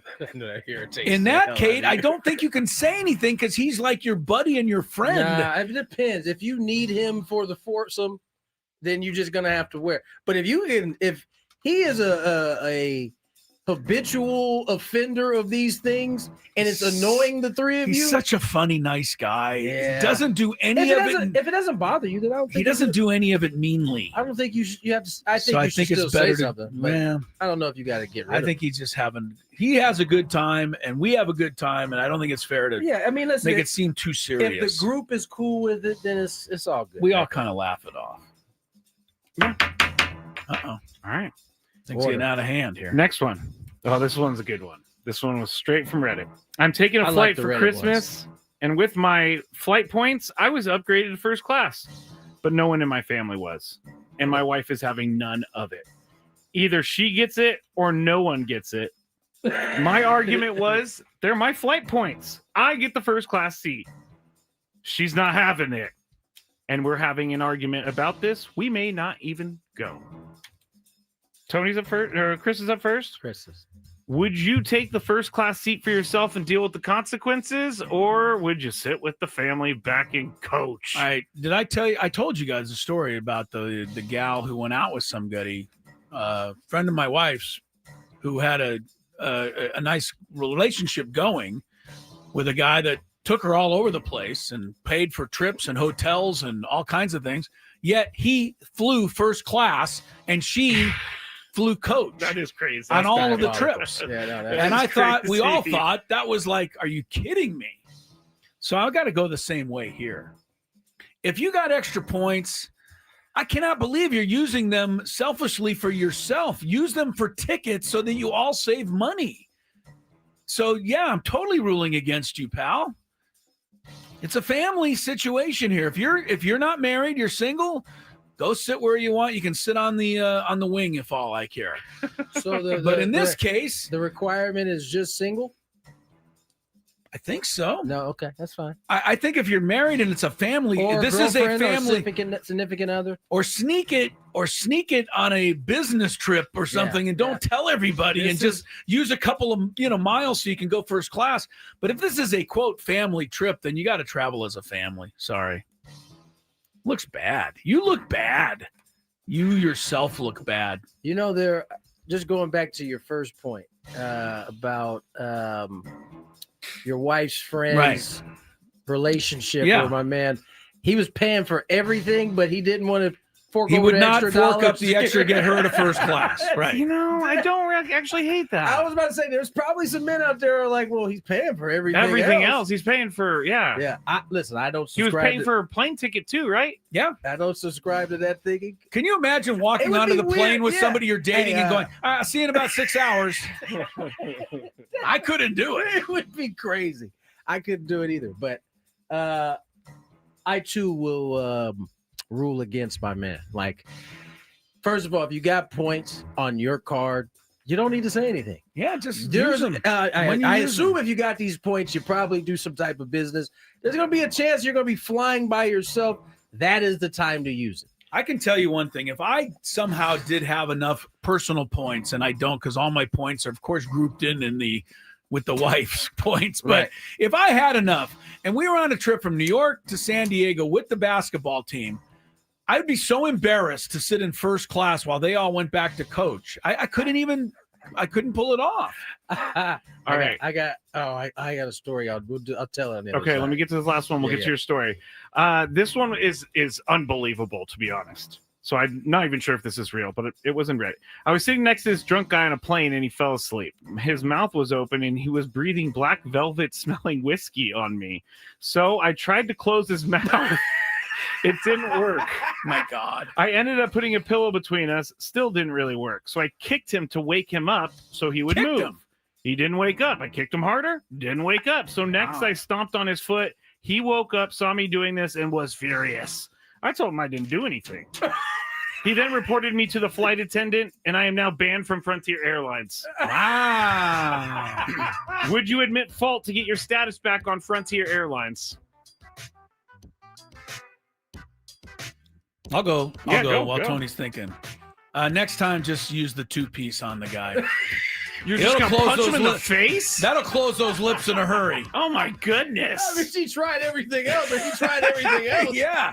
Stumped it, pushed, Quick 2-piece, and then turn forward like nothing happened. Yeah, your first He mistake won't was be getting able- caught stomping. Yeah, on his right. foot. He won't be able to. How do you get caught stomping on his foot and he was asleep for that long? So are you just going to be blacklisted from Frontier forever? Or are you going to admit so you can get back on that? Frontier's not good enough. I'll probably go ahead. Good answer. Good answer. Blacklist me. All right, Tony's got a story on the other side. We also have Chris versus the fans, 833-288-0973. I mean, I think first you can you can have that belief when you put the kind of work in that you do, that your body's going to heal right, and just trusting it. You talked about being an extension of the coaching staff. I would guess that that's going to be even more so this year with you not being able to actually do the physical part. Yeah. Is there something that you've tried to do this offseason to kind of get you into that mode in terms of being that extension? Because the reality is, although your arm might be useless in 25 this year, your mind's not going to be. And there's still a lot of guys, especially the ones who may be vying for your spot in the rotation, that could lean on you a little bit. Yeah, I mean, it's my job to help prepare these guys the best I can. And like guys like Waldron, guys like Randy Vasquez, Johnny Brito, those are guys that are, have really good stuff and are not far away from, being, middle of the rotation to top half, starting pitchers. Yeah. So trying to share some things. That's something we talk about all the time in the clubhouse is like, you bring something to the table on the field, every day. That's kind of what brings you here and gets you to this level. But, days that you're not playing as a starting pitcher, that's, a majority of our days. You pitch once every 5 days. So making sure you bring something to the table is, something we always talk about. So even though, like you said, I'm not going to be physically on the field pitching, I got to find a way to contribute. And a lot of that's just been, better communication with the staff. And I'm really excited this year to be able to sit in more of the coaches' meetings and see how they game plan and how they, come about their approach to certain teams. And I feel like when I come back in 26, I'm going to have a whole plethora of knowledge and things that I hadn't experienced before to add into my game. So. I just have to say this. I played with a lot of guys, and not all of them are going to take as serious as Joe is taking this part serious, which is getting into those coaches' meetings. Coaches are here a lot earlier than the players, especially during spring training. So the fact that he's going to be willing to do that, I think that's awesome, man. That's what separates you from a lot of these other guys out there. We're talking to Joe Musgrove here, Padres pitcher, 97.3 The Fan. And I have to ask from the fan perspective, because Tony, every day on the show, whenever a team in the National League West signs a new big-name player, all of us fans are kind of like, why? And Tony says it doesn't matter. They still have to go out and play the games. When you see that happen, how do you feel? Yeah, I mean, it's a different perspective as a player.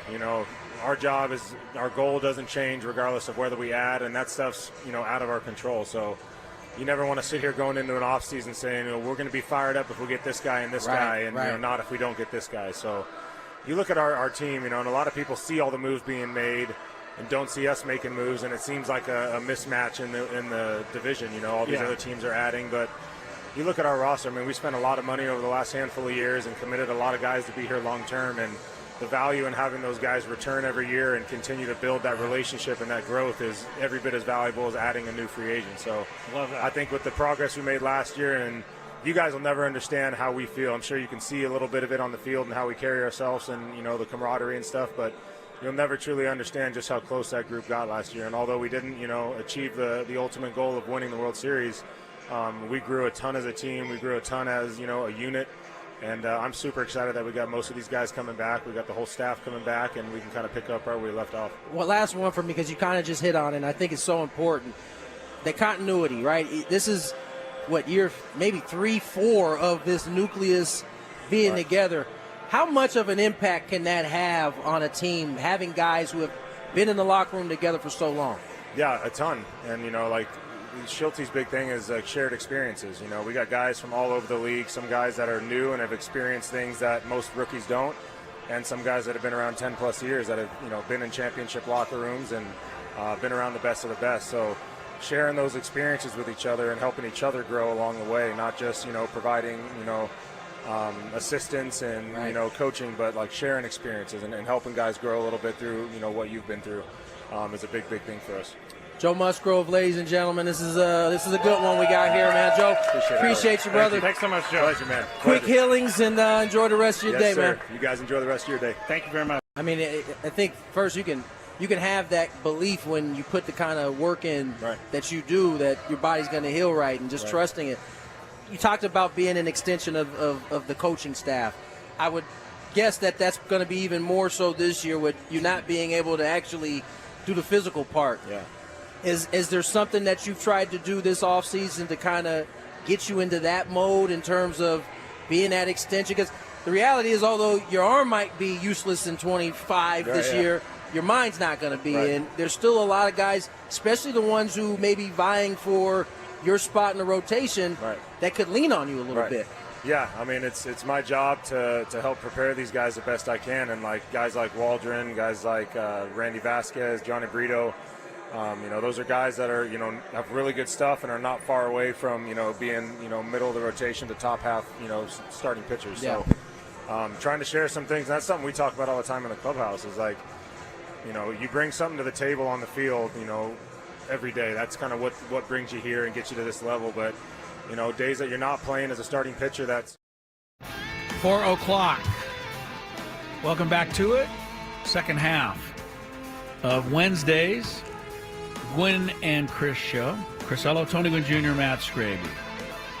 Tony has something to share in the wake of our last conversation, which had to do with the etiquette of a family father using his own personal miles on a plane to sit first class while he sent the rest of his family back to coach. Now my story kind of popped in my head because you were talking about families, and although this has to do with my family, my blood family, it does have to do with my baseball family. Okay. As back in the olden day, when we used to travel from city to city. Yeah. Back in the thank goodness for that. That might be the first time you've ever hit him with that. About the early 2000s at this point. You fly in AAA Southwest. Typically those wake-up calls are about 2 o'clock a.m., 2:30 a.m. To get at 5 a.m. To get to the airport and get going. And after I got moved to the 40-man roster, I got a little change in my pocket at this point. And so you're still in the minor leagues, still in the minor leagues, right? They have to protect you on the 40-man. You're paid. This is like the first kind of, I would say, for, making $500 a paycheck, right? This is the first significant bump you get. You're up to $750. Right. A little more than $750, but you get the point.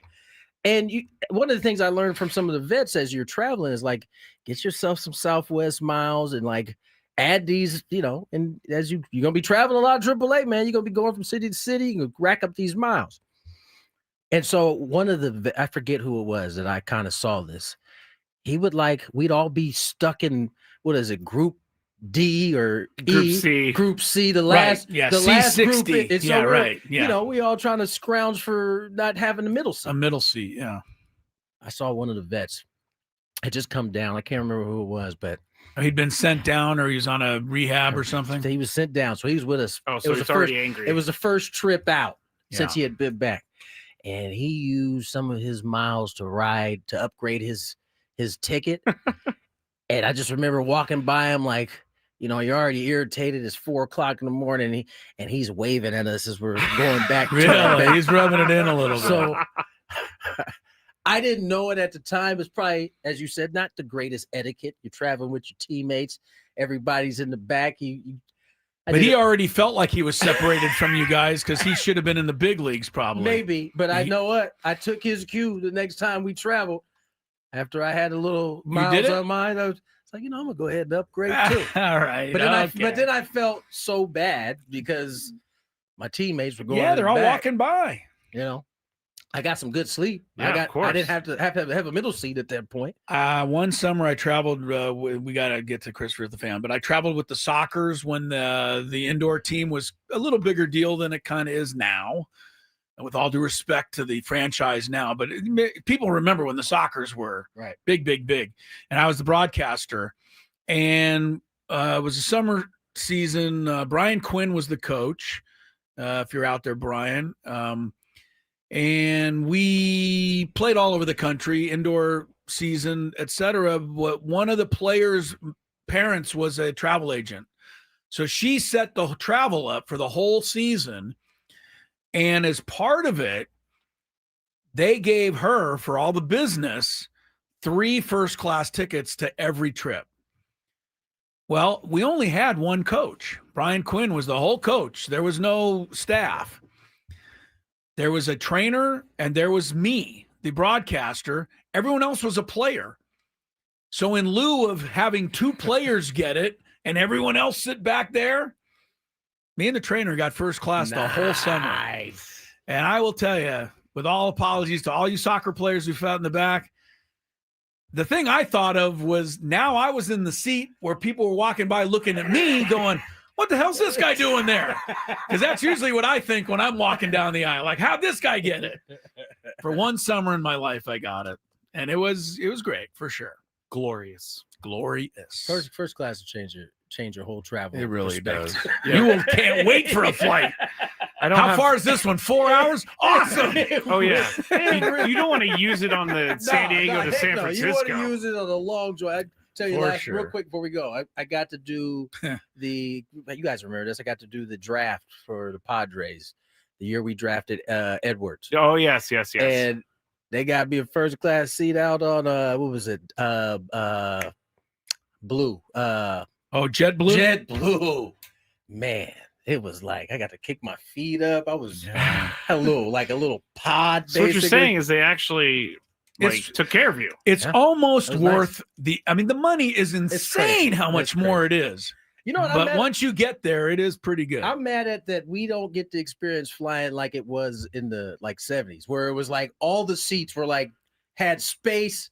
And everybody got a meal. There wasn't as many seats, but everybody got a meal. We need to go back to that. When I was little on United, you could request ahead of time a McDonald's Happy Meal for your meal, and so my mom would always do that.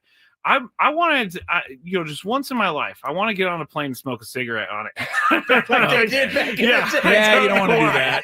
I don't know why, but just once in my life, I want to do it. I would give it to you. Not only are you in a flying coffin, you are in a flying coffin with smoke. I would give it to you, except for I went on a trip to Cleveland once with our sports editor, Dave Distel, at the LA Times, and he smoked like a chimney. And so I sit in his row, and I was getting blown out of there. It is just bananas. Yeah. Crazy. All right, let's play, and then we'll tell you what you can win if you win the trivia today. If you had one shot, one opportunity to take down the human almanac himself, howdy do. Now is your time. Listen to me, this guy is dangerous. Now is your opportunity to win a prize. Well, I hope you know what you're in for. Chris versus the Fans starts now on 97.3 The Fan. All right, the rules. You have to make it through 3 questions. Each question will get more difficult. If you get the question right, you move on. If you get it wrong and Chris gets it right, you are eliminated. If Chris gets it wrong, then you move on to the next question, or you win if you're a first-time player. Let us know before you get into it. You'll get that first question for free today, and today you're playing for a qualification for a chance to win the grand prize. Trip for 2 to see Sammy Hagar in Las Vegas, including 2 tickets to the March 20th show, a 2-night stay at Park MGM, and a $100 gas card. Sammy Hagar returns to Las Vegas with his Best of All Worlds Las Vegas residency. Get ready to rock with your favorite hits from the Van Halen/Hagar years. Sammy solo hits and more only in Las Vegas is March 11th through the 21st and September 18th through the 26th at Dolby Live at Park MGM. Tickets at Ticketmaster.com. Let's go to our first contestant, Alan. Hello, Alan. Happy hump day. Hey, how you guys doing today? Good. Pretty good. Pretty good. All right. First question. Okay, I heard that sound that time. Still hear it. All right. Sorry, Alan. Go. No, wait. Tony's got to ask you the question. No, Tony will go. First question. Matthew Stafford played college football at what college? Hello? Hello? Oh, are you still there? Can you hear us? Hello? Uh-oh. Let me try again back. Alan, are you still there? Yeah, I'm here. Oh, okay. All right, here we go, Alan. First question. Matthew Stafford played college football at what college? Matt Stafford played at University of Georgia. He's on it. He's a Bulldog. Good that is job. correct. Good on you. I didn't think he'd get. I thought that's not known by everyone. Nice job, Alan. Oh, here we go. Second question. Who was the first coach of the Tennessee Titans?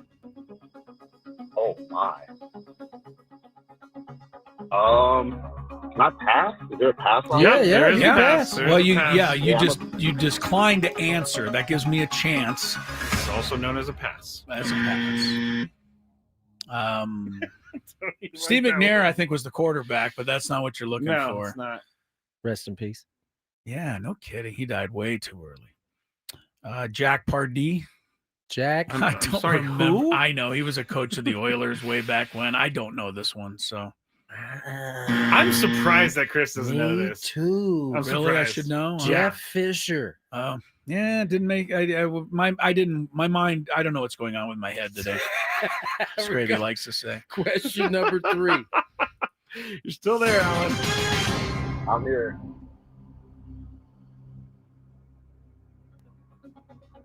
What historic first happened during Game 1 of the 2025 World Series? What historic first happened during Game 1 of the 2025 World Series? This year. This year. This year's World Series. Game 1. What happened? Shoot. No, I don't know that one. All right, He's going to pass. He's going to decline to answer, Tony. Get ready. Sorry, Alan. Stay there, Alan. First pinch hit grand slam, I think, is what you're looking for. Wow. Goodness. Barger. All the way to the end. And he gets it sorry, right. Alan. Sorry, Alan. I think number 2 was easier than number 3 on this occasion, but Next contestant. Since we have a guest, and let's go tiebreaker. Tiebreaker. Yeah, we got Trey White, Aztec defensive edge rusher playing coming on. So yeah, we're gonna have to off the board. I'm going to wrap it Snoop up. Huntley for our player today, Who is Tyler it? Huntley. Who's that? He played for your team last year. Tyler Huntley. Oh, Tyler Huntley. I thought you said Snoop. No, that's what they call him. That's his nickname. Oh, they do. Yeah, they call him Snoop. I didn't know him well enough. All right, let's go to Ollie. Ollie, are you there? How are you? What's up, fellas? Good to hear from y'all. Good to hear from you. Good to have you Stay on, right Ollie. there. You know how the tiebreaker works. Yes, sir. All right. All All right. right, good. All right, I'm going to ask Chris a question. He's going to give me a number. Ollie's going to guess whether or not the actual number is higher or lower than what Chris said. Chris, how many touchdown passes does he have in his career? How many years is 6 he? years. 6 years. He's played like 6 games. 10. 10 touchdown passes. Ollie, is the actual answer higher or lower? Higher. Higher. I think he's got it. Yeah, You got it. All right, Ollie. This Well, was how many the- was it? This was 12. Oh, that was pretty close, actually. Yes, this All right. was the weirdest Chris vs. the fans we've ever played, but Ollie wins. Why? There's just a lot going on. We have a lot happening Yes, today. let's do. All right. All right, Ollie, good for you, though. You do win. You are as qualified as anyone else for the trip to Las Vegas. I don't even remember what the prize was because it was new yesterday. Sammy Hagar. Oh, yeah, Van Hagar. Yes, Van Hagar. Okay. Ollie, sit tight. Skraby, get your info, traffic, and then Trey White of the Aztecs looking to knock a few people over when he joins us next. Tony Gwynn Jr. here for SDCCU. Take advantage of rates as low as 4.69% APR.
Skraby. Aztecs in action this weekend. I'm talking football. We've been talking basketball, talking football now. They head to Hawaii, correct? Hawaii, yeah. Hawaii for sure. Fun trip. Yeah. Aztecs off to a terrific start. Finally got the cameras lined up and joining us here today. Oh, Skraby, I need the read. We got our guest today. We'll read it after. All right. Bring him on. Let's bring in the defensive stud. Trey White joins us here on Gwynn and Chris. Trey, how are you, man? Thank you for joining us today. What's going on, guys? Thanks for having me on. I'm doing really well. You guys off to a great start. This is now really your 4th year on campus, and this is by far the best team success that you've been able to experience. I mean, what's been the difference with this team here in 2025 is you guys continue to play good football. Yeah, man, this team's just special. And I knew during winter workouts and fall camp that this team was going to be something. And I think it's not even just our talent and ability. I think it's our chemistry and connection that we have with each other. We do these things called non-football meetings, and we kind of get to know each other on a more personal and deeper level. And I think that's what really brought us closer and gave us something bigger to play for than ourselves. Trey White, San Diego State is a local product. Yeah. Eastlake High School. And I'm reading here that you were a 2-star recruit. How much did that upset you, Trey White? Because you should have been a 4 or 5-star recruit from what I've seen. What kind of things did you use to motivate you going into college and help you become kind of the dominant type of player you've been able to become? Yeah, you know, I did feel like I was very under-recruited during high school, but at least all I needed was a chance, and San Diego State gave me that chance, and I'm forever grateful for that. And just having the ability and the opportunity to get on that field and just prove myself and prove that I belong is the best feeling, and just being able to grow as not only a person but a player here as well has been great. Trey White joins us, outside rusher for the Aztecs, 6 sacks. 8 tackles for loss, 31 tackles total. But it's not just you out there, Trey. The whole defense has been dynamite all season long. What kind of pride are you guys taking into keeping teams not just off the board, but throwing up zeros in a lot of these games? Yeah, we have a really high standard on our defense. We take a lot of pride in the product that we put on the field, and our standard is always 0 points every week. So, you know, when Wyoming, for example, scored that first touchdown on that first drive, it was very upsetting to us. And then the rest of the game, we settled in and locked in. So it's just the high standard that Coach Orris and all of our leaders on defense and our whole defense has is what makes us great. Trey White is one of the reasons that it works. You know, your ability to get into the backfield. Yeah. And Tony just talked about the sacks and the tackles for loss. He had 31 tackles last year behind the line of scrimmage. Trey, I mean, that's absurd. What's your first move? What's your thinking lined up? You know, take us into your head a little bit on maybe a play that you think going to be a run as opposed to a play you think is going to be a pass. Give us kind of what you're thinking and how you're going to beat your opponent. Yeah, so if it's a run, my mindset is a little bit more low gear, trying to strike the lineman and then play off of that pretty much, depending on what the call is, whether I'm going inside or just setting the edge. But if it's a pass, then, you know, I'll widen out and I'll remember all the film I watched and all the tendencies that the lineman that I'm going against has. And I'll just think of the best move to use on him that we talked about during the week with my position coach, Coach Manning. And, yeah, that's really about it from there. And then really just being relentless and not giving up on the play and then running to the ball, obviously.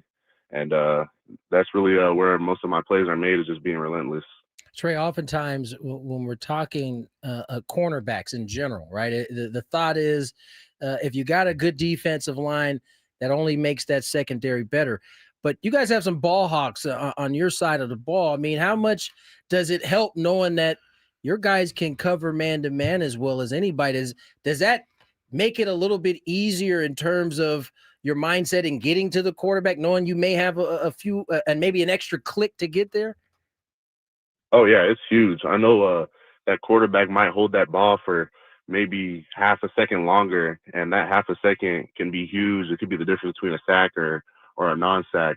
And our secondary is great. You know, we got Chris Johnson, Eric Butler, Bryce Phillips, Dwayne McDougal, Dale Sean Staley, all those guys, man, they're just locked down there, and you know they're one of the best defensive backs in the country. So you know, I was really happy to have them on our side and not have to worry about that quarterback getting that ball out too fast. Trey White is with us from the Aztecs, and man, we're loving watching you play and watching this team play. By the way, he talks about the quarterback holding it on, onto the ball. I have a little advice for all the quarterbacks out there. Don't hold on to the ball a little long because Trey going to get you. So, you better throw it away before he gets there and put a lick on you. All right, so now it's 7-1, Trey. And, we've kind of been, Tony and I have been saying, with every game you win, the next one becomes a little bit more at stake. You guys are getting closer and closer to your goals of, winning this conference. And I know you're taking it game by game, but where are you guys at mentally heading into Hawaii? I would ask you about Boise State, but I know that the coaches won't let you look at that one yet. Yeah, no, we're not moving on to that game just yet. We got to focus on this one right here. But Hawaii's going to be our hardest road game of the year. I feel like it's definitely hard to travel out there and play out there, just because of the time difference and the flight time and the humidity and stuff like that. There's a lot of factors that go into it, and Coach Lewis has just been preaching that this is strictly a business trip, which obviously it is. Can't get caught up in all the Hawaii island stuff. We just got to go in there and then just do our jobs and play to the best of our ability, and then the rest will take care of itself. Trey, let's talk a little bit about the coaching staff. I mean, obviously, Coach Lewis and his staff have brought a different temperament. The thing I noticed all through, the rough season last year into the off season is Coach Lewis seemed like he was pretty steady. He was pretty even keeled. The expectation level was the same, but he never really went too high or too low. How big has this staff been in changing kind of the mindset overall in this program? Yeah, this staff is great. I love this staff so much. It's like a family around the organization, and they set the standard every single day. Obviously, you don't have to yell every single day to set the standard. It's just kind of expected of everyone, no matter what your role is on the team or what position you play. Your standard is still high, and I think also it being like a family organization. Like I can go into Coach Matty J's office, who's offensive coordinator, and just chop it up with him about anything. So it's just that type of. You're just looking out for everybody, and you don't want to let people down around this organization. And it's just been great to have this new staff. That's what happens when you get that type of staff that breeds that kind of environment. Guys don't want to let anyone down, and it's certainly showing the way you guys are playing. Yeah, Trey. the guy you line up next to you don't want to let down. That's a big deal you hear about in football. Absolutely not. Well, Trey, hey man, appreciate you coming on and spending some time with us. Good luck this weekend. Go Aztecs. Keep it going, buddy. Thank you, guys. I appreciate you guys having me on. Trey White, defensive end for the San Diego State Aztecs. Why do guys that play football and rush the edge and maul quarterbacks sound like the nicest, quietest, calmest guys? I think they have to. You know what I mean? Like he's a terror out there. We only see him with the helmet on. Right. So I think it's probably in their best interest to give us a little different side of him. Wow, he's such a nice guy. Yeah, but don't ask the other quarterback that. Got some pipes too. Yeah. I mean, he's not small. I think he's got a career ahead. I'm not in charge of that scouting and NFL and what you got to look like, but you get to the quarterback, they'll find a spot for you. They'll make a spot for you. No right. doubt. All right, let's get to break. Oh, wait. Who was he brought to us by, Skraby? All guests on 97.3 The Fan. Join us on the David P. Shapiro Fan Hotline. David P. Shapiro, criminal defense attorneys, helping good people regain control of their future when charged with a crime since 2010. Visit davidpshapirolaw.com. This has been a terrible show for me. I think every time that he has to read that and it's not in the spot where that's a minus point. So well, you're up to 6 now. Oh, sorry. 6. No, today, you know what, guys? I will say today I lose. Okay. We're just going to give you the loss now? I will take the loss for today because it's been weird. Big Five. Hopefully that's ready. Can rally, on the other Skraby. There's side. 90 minutes left. Come on, man. We're counting on you. I can't come back from this, guys. Gwynn and Chris. Gwynn and Chris on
the time thanks to Trey White, Aztecs edge rusher extraordinaire. 12.5 sacks last year, 6.5 so far this year. So that tells me he's got at least 6 more left in him.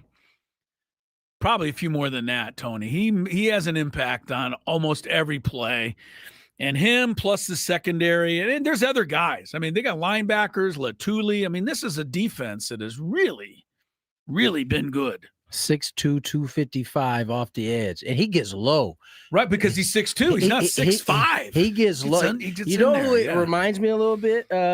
His name came up yesterday in trivia. Was it Dwight Freeney? Dwight Freeney is a good call. He reminds number 93 on the Colts, if you remember him. Reminds me a little bit of short center of gravity, but he exploded. It's very strong. Really, this Aztec team, I was looking this up, Tony, before he came on. In their last 6 games, they're allowing 7 points a game, average. And at least 3 of the touchdowns they've given up in that stretch have been like garbage time touchdowns. Yeah. Like the game's way over and they give up a touchdown. So, I mean, you heard them say their goal is 0 when they step on the field. The beginning of the season, when they lost their game, like, remember how much we were talking about how bad this team was going to be? We were all prepared for another disaster. But now they are on fire. I love it. We'll see how much farther they can go. Tony and I have them playing Georgia in the playoffs, so that's just us. Believe it. We got Big Five. Yes. Skraby's wants to kind of let this one breathe a little, Tony. He wants a little extra time, he said today, for the Big Five. So let's get to it. After traffic. He was trying to get your no traffic. No traffic. Traffic isn't. I think we're having internet problems today. You think so? Because things are not updating on time, and my computer's being all weird. So we'll get you traffic as soon as we can. In the meantime, just drive safely out there. Yes. It's that time of the show when we check on the latest in sports. Only the most important topics and questions are brought to light. Stop what you're doing and listen. These news stories will astound and amaze you. The one, the only. Oh my God, who the hell cares?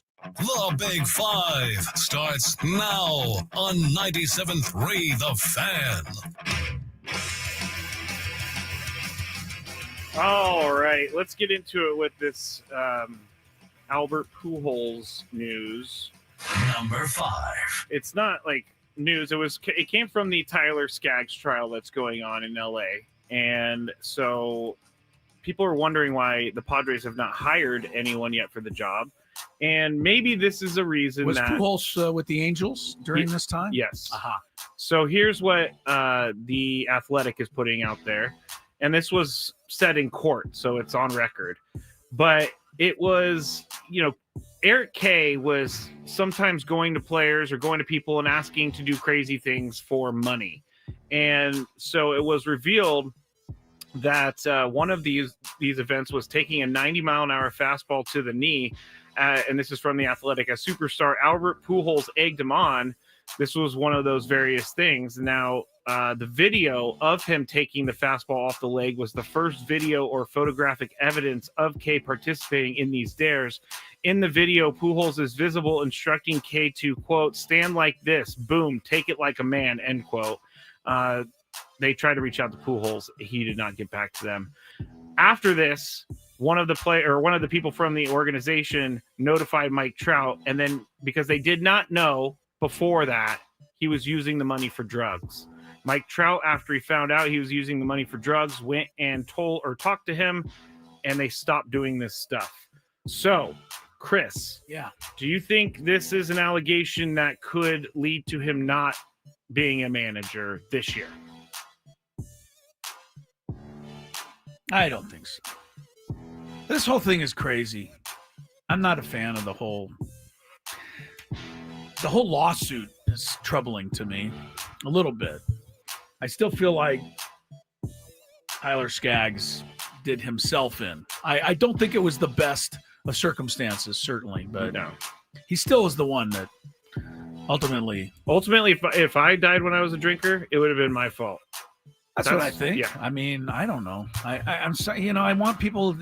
I can't tell Tyler Skaggs this anymore, but I'd like to feel people are responsible for their actions. We all have decisions to make out there.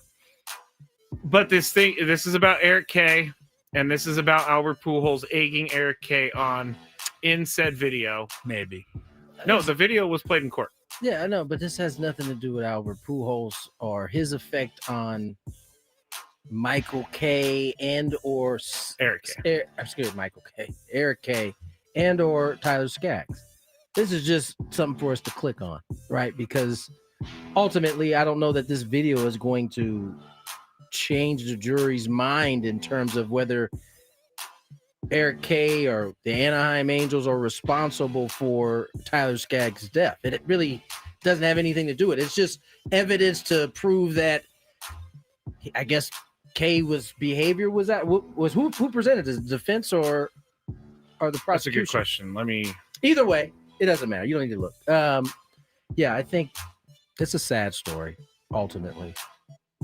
Yeah, it's Skaggs' lawyer is the one that presented this. So this is to make Eric K look like bad, make the Angels look bad. Right. Every situation is different, but I read a great book about Hank Gathers, who was the famous Loyola player who collapsed and died on a court many years ago in a basketball. He was a number 2 or 3 pick had he gone to the pros, and his parents sued everybody, up one side, down another. Every doctor, every trainer, every response person, blamed for his part death. Part of the grief. And they said so down the road that they wished they hadn't have done all that, because they realized that everyone involved did everything they could to save Hank Gathers. Now, and as you said, there's more to it, but that's the basis. As you said at the top of it, that is a different circumstance than this one, right? I mean, this is there's illegal drugs being handed off and the environment that was in. But yeah, this is just a terrible. Now I'm gonna play devil's advocate. Do you want someone like Albert Pujols, who is paying someone to take a 90-mile-an-hour fastball to their knee as a leader of men? Yes, because it's normal baseball behavior. Okay. It really is. No, I get it. This is him. That egging on probably was capped off by Albert, but I'm almost positive Albert wasn't leading the way. Like, hey, man, stand in the box and get hit with this 90. Now, probably got to that point, and he was like, hey, I'll give you this money if you go do this. If you do it, that's normal. Baseball players have a lot of time on their hands. They have too much time on their hands. That's actually not a disgusting game either. There's plenty of things that happen in that clubhouse that are just boys being boys. Okay.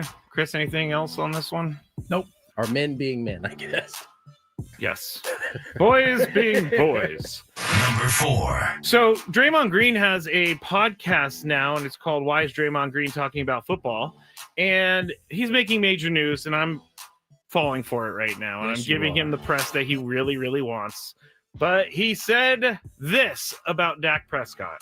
Dak's a bum. Oh, Dak's not a bum. He's an MVP candidate. Yeah, that's fine. He getting some numbers and they stink. Dak's a bum. He's not a bum, dog. He's a really good quarterback. No, he's a bum. They'll never win with that. You're too smart and you know too much about football to say Dak Prescott's a bum. I won 4 championships, Jordan. So you got to understand, when I say bum, I'm not saying Dak Prescott isn't a good NFL quarterback. Of course he's a good NFL quarterback. I'm not saying that. But I'm saying when the money's on the line, when it's for all the marbles, who are you? He a bum. I totally disagree. Yeah, I totally disagree. What has he done in those moments? Been a bum. He is. He's been a bum in a moment. Okay, he says bum about 100 yeah, more we times got you, in this whole Draymond. thing. Okay. My question to you guys, and Tony, you are up first. Is Draymond Green out of pocket for these comments? Completely out of pocket. I don't have a problem with him saying that Dak Prescott hasn't performed well when it mattered most. But to call a man a bum, I think that's a disrespectful type deal, right? Like, he could have been like, he's not clutch, man. He never comes through when it matters most. What about choke? He could have even said choke. Okay. But once you start calling a dude a bum, I mean, can you imagine if the roles were reversed? Draymond would be pretty big. And Dak was like, "Oh, Draymond's a bum. All his triple singles and da da da da da." Like that would have been something that fired him up, I'm sure. And he certainly would have had something to say.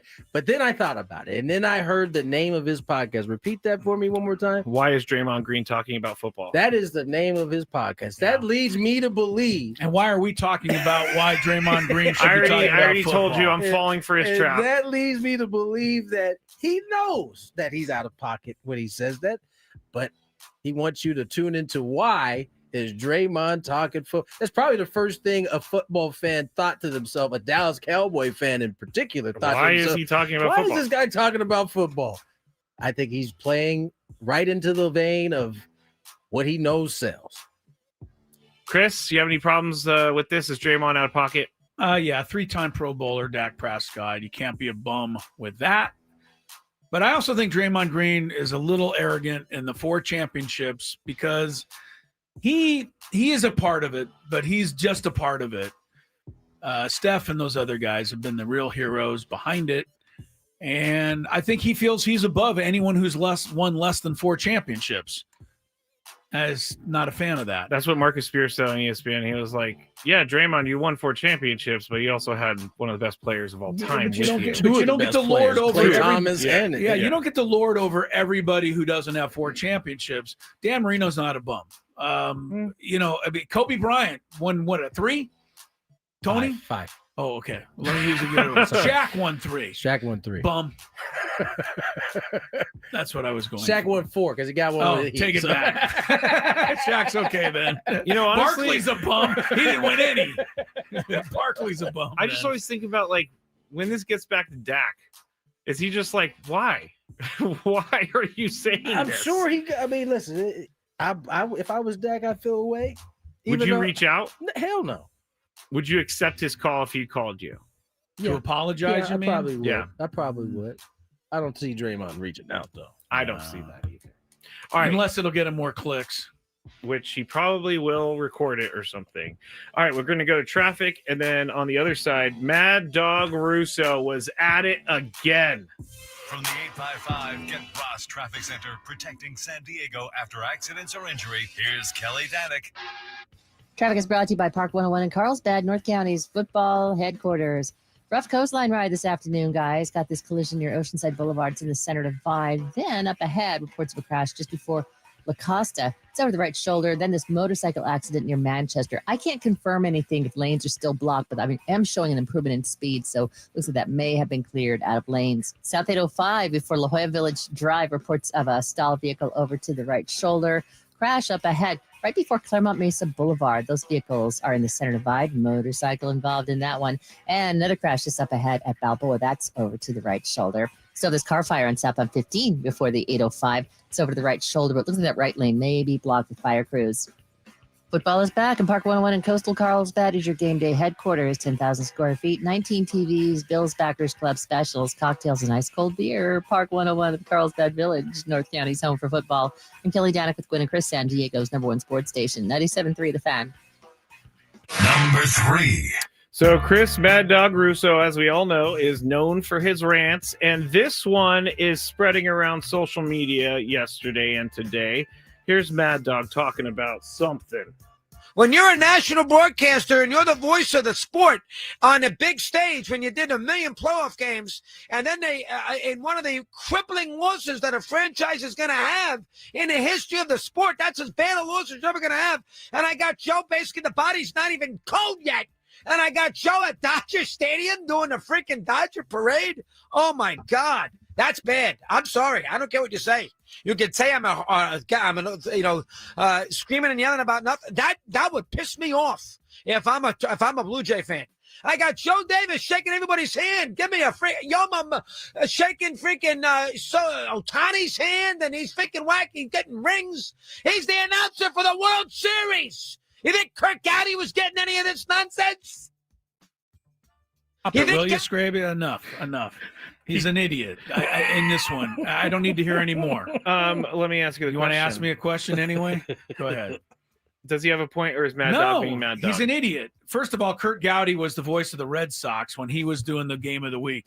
Red Sox didn't win any World Series, or he would have been there congratulating the players. Right. Joe Davis is the voice of the Dodgers. He also does the World Series. He was with these players all year long. He has every right to shake their hand afterward. And number one. Number two, he does a great job on the World Series, no matter what anybody wants to try to say. He's not a homer, I don't think, at all. And if you ever want to see a homer, watch the clip of Jessica Mendoza reacting to a Blue Jay home run that was hit in one of the games. I think a leadoff home run. They had a camera on Boog calling the home run, and she's like, Jessica, that wasn't great. Because you are the national radio voice of the game. But Joe Davis, leave this alone. Christopher. Mad Dog. I mean, he's Mad Dog for a reason, but he's just way a off mad this one here. Yeah. dog. This is stupid. Tony? Yeah, this is stupid. This is really stupid. This is very typical of Enberg was a great national, but he was the Angels guy. Right. I mean, no national guy doesn't do a team as well. Dan Schulman, ESPN, he does the Blue Jays. So he would have been congratulating those guys. Yes. This is please. It's silly. In Jessica's defense, I think you forget, especially in a postseason, that there's no cameras in your thing all year long, and then postseason comes on. She got caught. She got caught. Yeah, listen. This is dumb. I think Russo just needed something to be mad about on this one. Yeah, I totally agree with Chris. Joe is not a homer. He does the same call for Blue Jays and Dodgers. It's gonna be, that's kind of got that deep voice. I think he does a great job. It's as fair as he can be, for sure. Jerry Coleman used to do the national games on the radio, CBS Saturday night. Guaranteed, if the Padres would have won a World Series, then he would have been all over those guys. Russo's a lot older than us. I think I'm going to go on ahead and say he's a lot older than you. He's madder than me too. Why didn't he remember this stuff? He should know Gowdy didn't win anything when he was the boy. Because it doesn't fit his argument. That's right. exactly It didn't why. fit his argument. Yeah, but he's not wrong. Number 2. He is wrong. Dead wrong. He's not wrong. I don't. He's dead wrong. I don't think that Joe Davis is a bad guy. So who do you think should do it? I have no idea. I'm not going to make up anything. Do you think they should take the announcer from the worst team in baseball since they won't have to be in the World Series? Hey, that would be our guy, Drew Goodman. Yeah, Drew would get to do the World Series every year. Drew's very good. That idea. Drew's very good. He is good. He would like that idea. He would love that idea. Yeah, Joe Davis. I'll talk about it on the Scraby show. I don't think that he called anything unfairly. He doesn't. Don't want his voice on the broadcast, and then him. How about if it Did you hate it when Vin Scully used to do the World Series? The greatest announcer of all time. I was too young. How about if Kite and Krug and Kite? Krug and Kite did it. I think it would be the same. I don't know what the answer is, but I think it's because Joe Davis does it for the Dodgers, and then he's like, "That's the only reason why." Didn't you hear him when they lost one of those games? He was like, "Shoot." I'm just kidding. He didn't do that. He didn't do that. Number 2. All right, women's basketball yesterday. Crazy game. Cal State Northridge. There's a long drive to left field. Pajes better get. Pajes. Oh, thank God. Pajes caught that one. I just played that clip, everybody. That was the clip. Cal State Northridge played Bethesda in women's basketball. This game was bad. Cal State Northridge won 103-13. And Bethesda didn't even score a point in the first half. They didn't score their first points until the third quarter, and they only scored 3 points in the third quarter. So, Tony, I know that this is, money for Bethesda to come out here and play Northridge. They don't come out anywhere. They're from Anaheim. Oh, I thought this was Bethesda, Maryland. You got paid a lot of money just to hop in the van and come on Bethesda down. College is in Anaheim. Yeah. We played them last year. This is why I know. All right, Tony, what's the point of this for Bethesda or Northridge? A couple things. Their athletes get to play against some Division I opponents. Yeah, this is an NAIA school. Yeah. Understand that. Yeah, They're not. Their school, I'm assuming, is getting broke off to come play. Yeah. They'd have to probably cost them nothing. I mean, no travel really. You're already right there. No hotels. Yeah, I mean, this is not a great look. You'd like to be able to put up a better fight than 13 points, but it's kind of the world we live in. Chris, what's the point of this? Well, the Aztecs played them last year. I think it was a little confidence game. You know, everybody gets to score 20 hate points. to say it, but that's kind of what that is for the Aztecs. Yeah, I was broadcasting that game last year, and I was like, yeah, this is really not even fun. So I get what you're saying, Scrape. All right. On the other side, we may do number one. We should do number one. It's about Kevin Burkhardt. You guys know who he is? We're talking announcers, Homer announcer again? I'm not going to hate on him. He is an Iron Man, and I'll tell you why when we get back on ice. Can we get back to Tom Brady? Just a baseball.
Indeed, are ready to go. It's the happy hour. Tony Gwynn Jr., Chris Ello, Matthew Skraby. And nobody's happier about the happy hour than him because he can't wait to get this show over with. Yeah, he has not had a poor performance by Skraby today. Poor performance all the way around. And now Skraby's irritated. See, we had the first hour of the show, Chris was irritated. The last hour of the show It is all going to be comes back around, Scrab. It all comes back around. At least I didn't fart during the show. All right. See, now you're back to the low. low blow. That's low blow because it's so untrue. So untrue. That's not what the chat told me. Just lying on the airways. Not good. It's been a weird day for all of us. I don't know. You enjoying it? You're enjoying it, he says. Most of it. All right, should we get to number one on the Big Let's get Five to and then we number can one. move on? Number one. Saturday night, Kevin Burkhardt was hosting Fox's pre and post-game coverage for Game 7 of the World Series.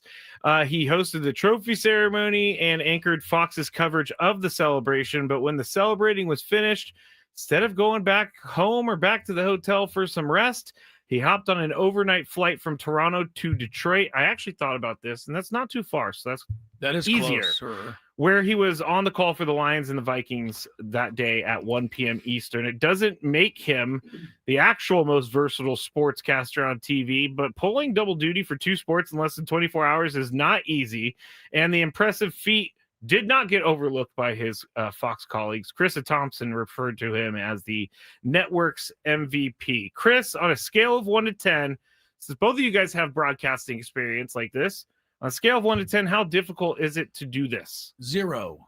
Call 2 gate? What do you mean? 0.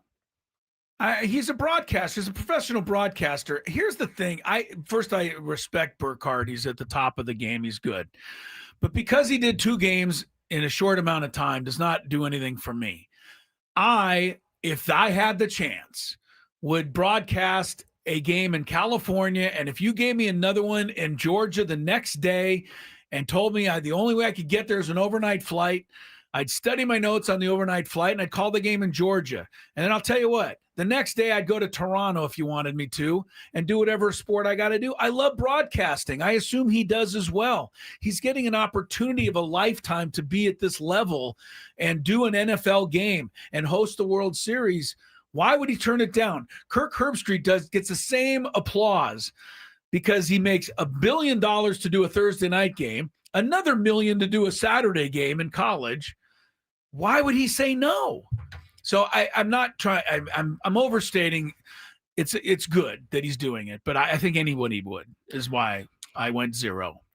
What Tony, was the question again? 1 to 10. How difficult is this to do? The difficulty lies in the amount of information that you have to have digest in those 2 days. That's true. Obviously, he's going to be given first class amenities in terms of flights. I heard he was on hotels. Southwest C Group. He might have been. Doubt Fox might be doing it. I like also that. doubt he doesn't have a producer that's giving him a stack of information. He didn't have to look Probably up. Even. true, yeah. Yeah, well, listen, I'm not going to go that far. I think it's a pretty difficult feat, and I'm sure he had no problem doing it. So I'm gonna give him an 8. 8. I'm gonna give him 8. Yeah, I'm staying 0. Sorry. I'm jealous. It's more because of my That's jealousy. what it sounds like. Yeah, it's jealousy. Who wouldn't want to have the opportunity that he's getting, that he has, that he's earned, whatever? I don't know why you would say no. I don't. By the way, he never complained about this. Yeah, I don't think. Well, it was just a think... internet debate about how difficult this actually is, because all the fans in the comments said what Chris said. It's not that hard. You just have to get on a plane. Right. Well, okay, it's harder than that. And there lies it's the harder problem than that. right it's there. harder than that. But I just think as a professional broadcaster at his level, I do. I mean, the women's basketball game, for instance, I pretty much come up with most of the info, digging myself. Yes. Producers do that for Kevin Burkhardt. Helps his cause. He's a good announcer. He should be able to do it with no problem, and I think that's why he didn't even make a deal out of it. That answer it puts in a capsule why fans view things the way they do. Because someone like Chris, who's been a veteran in the media broadcasting game, is on here saying, that's a zero, man. Anybody should be able to do it. You just get on a plane, study some notes, get on out there. You'll be fine. Anybody can do it. Mm-hmm. And then he's like, Shohei Ohtani back to pass. That would be come on. We all know that Shohei's next move is the NFL. So I did say that a good broadcaster could do it. I understand that somebody who's not a broadcaster would have no chance. Yeah. No, yes. Doing this. I remember when I worked Chargers radio when they were still in town, Josh Lewin had a game in Baltimore for the Chargers, and then he had like a Mets playoff game that he needed. So he chartered himself a helicopter from Baltimore to New York because that was the only way to get there. He was going to get there. And he was more than happy to do it because he loved broadcasting. Oh, and, yeah. Josh that's Lewin what he did. He was very good. Yeah. Boom. So there you go. Sorry, Zero, but I'm trying to make a point here. There's our big five that lasted 2 segments. All I'm telling you, Tony, is if you gave me the chance to do the World Series and then an NFL game, I'd be there in a heart. I honestly don't think anybody's like saying poo to that. Like everybody would take that. I think. I would assume that everybody would take that opportunity. The job? Yes. Yes. You don't say no to something like that. I mean, I don't think anybody is like, I wouldn't want to do that. Oh my gosh. You know who should be calling the World Series? Let's flip it. Joe Davis do the celebration stuff because he loves the Dodgers, and then have Kevin Burkhardt do play-by-play. I like Kevin Burkhardt big time. He was my when I went in for my audition, he was like the host that kind of did the audition with me. Really? Yeah. Back in, was that 2015, 16? That's awesome. So, nice guy. Great guy. And I got to know him because he used to be the sideline reporter for the Mets. And so playing. Oh, well, then you can't have him do the World Series because the Mets are But he's not with the Mets anymore. But he was once with them. He might have some ties there. Well, the Mets need to get to the World Series first. Okay. He grew up a Philadelphia Eagles fan. So the next time you watch a Eagles game that he's doing, make note of that. It's great. You know what? I hope the next Eagles game he does is against the 49ers, just to tick you off. See, that doesn't bother me. Yes, it would. Oh, you would go crazy if he made it. No, because I've never felt nice catch by Saquon Barkley. It was not. You liar, you homer. I think you homer. Joe Davis is more tied to the Dodgers than Kevin Burkhardt is tied to the Mets. So certainly the Padres have a broadcaster that. Yeah, Don Orsillo does national games. Is he good? He could easily be on a Padre game in the playoffs on TBS someday. Yeah, no question. Remember about it. when he did that Roku game and he was supposed to be down the middle, and everybody in San Diego didn't like it because they wanted the Happy Don. But see, that's Happy Don. I mean, he couldn't do that though. He was I understand neutral. As was Joe Davis. I think it's really hard to stay neutral, especially when you're like Don Orsillo and you're calling games every day, and you want that team to do well because then you get to do fun things. It's a zero. Professional, man. You do your job, Skrabe. You do what you're there to do. Tony Gwynn Jr. was on a TBS game with the Padres. You'd see a different broadcast. I guarantee it. Because he's that good and he's that into his profession to do it right. I just would love to hear the Tony during the national broadcast. He might not be able to help that because that kind of squeezes out. Oh, man. Indeed. Little update. Knicks ahead of the T-Wolves 28. It's about to be 28-26. TV's a little bit behind my computer. So he's going to make this shot is what you're saying? Yep, yes, he is. There it is. There now it's 28-26. to what we got. I think Friday. Don't know who it's going to be yet, but we're going to get to hear from one of the Aztec hoopers on Friday. Haven't got word of who just yet. I'm going for Miles Heidi. You know what? As a matter of fact, I think that's exactly who it is. No way, really? We're just trying to get throwing a name out there. We're just trying to wait on the time. I'm a fan of Miles Heidi. I am too, man. I can also tell you that his first year, a couple of years ago, people were a little hard on Miles. I tell you, he has worked his butt off to become a very effective player on offense. He was already a good rebounder and defensive player. That's exactly. But he's a guy you can get the ball to. Yeah, no, I think people were hard on him because he got off to a great start his freshman year and then kind of, tailed off there and had been kind of searching for that ever since. Yesterday, I thought was a good step in the right direction, man. More bigs for the Aztecs. Chris, do you want to explain why you were angry at the Aztecs last night? Why? It was like at 2 o'clock. You started the show like super angry about how I don't think played. I was super angry. I thought they played quite a bit. We talked through it, though. Yeah, we did. We talked through it. You're trying to antagonize. Trying to start a is fight. what you're trying to do. Yeah, they started a little out of sync. A lot out of sync.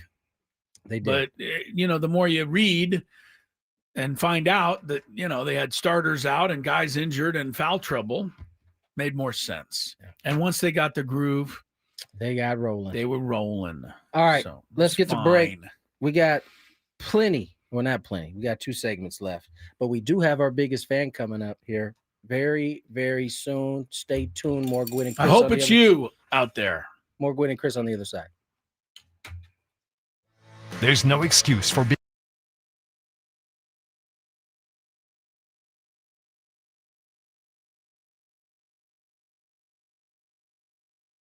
Tony, much more. Tony, I don't know where Tony went. Because Tony, I see the corner of his room. Oh, well, hopefully he'll be back shortly. Harbaugh. I'm not sure where he went. I might text him to see if he's okay here in a second. Hope he didn't. Yeah. Did you think he fell in the shower? Or I hope he didn't meet with foul play. You think he met with foul play in our commercial break? I don't know. I mean, he is in New York City. So. He's in New York City. It could be, you never know. All right, we'll just go forward. We're just going to go forward without Tony. I'm sure he'll rejoin us when he gets a moment. Everybody stare at that box in the top right corner because it's just the corner of his room. I'm going to look now. I'm kind of intrigued. Oh, someone says maybe he's in the bathroom. I don't know. He's been known to go there, as have all of us, frankly, but him more than most. Over under, Tony just forgot that he was doing the show. And that's not nice. Yeah, so maybe that's what they're thinking. You know what just hit me, Chris? No. What if Tony went out to get like ice or something and he forgot his room key?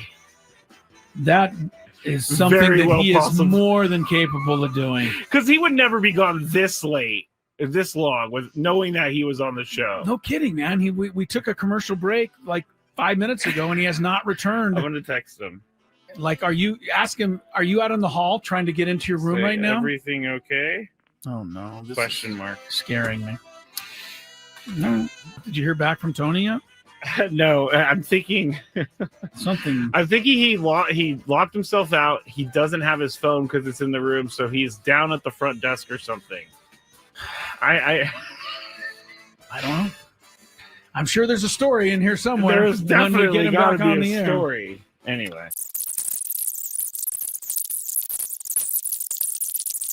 I was very concerned about Tony, and I took him off the screen because he's not back. I guarantee you he got locked out of his room. I don't think you're wrong because that makes sense.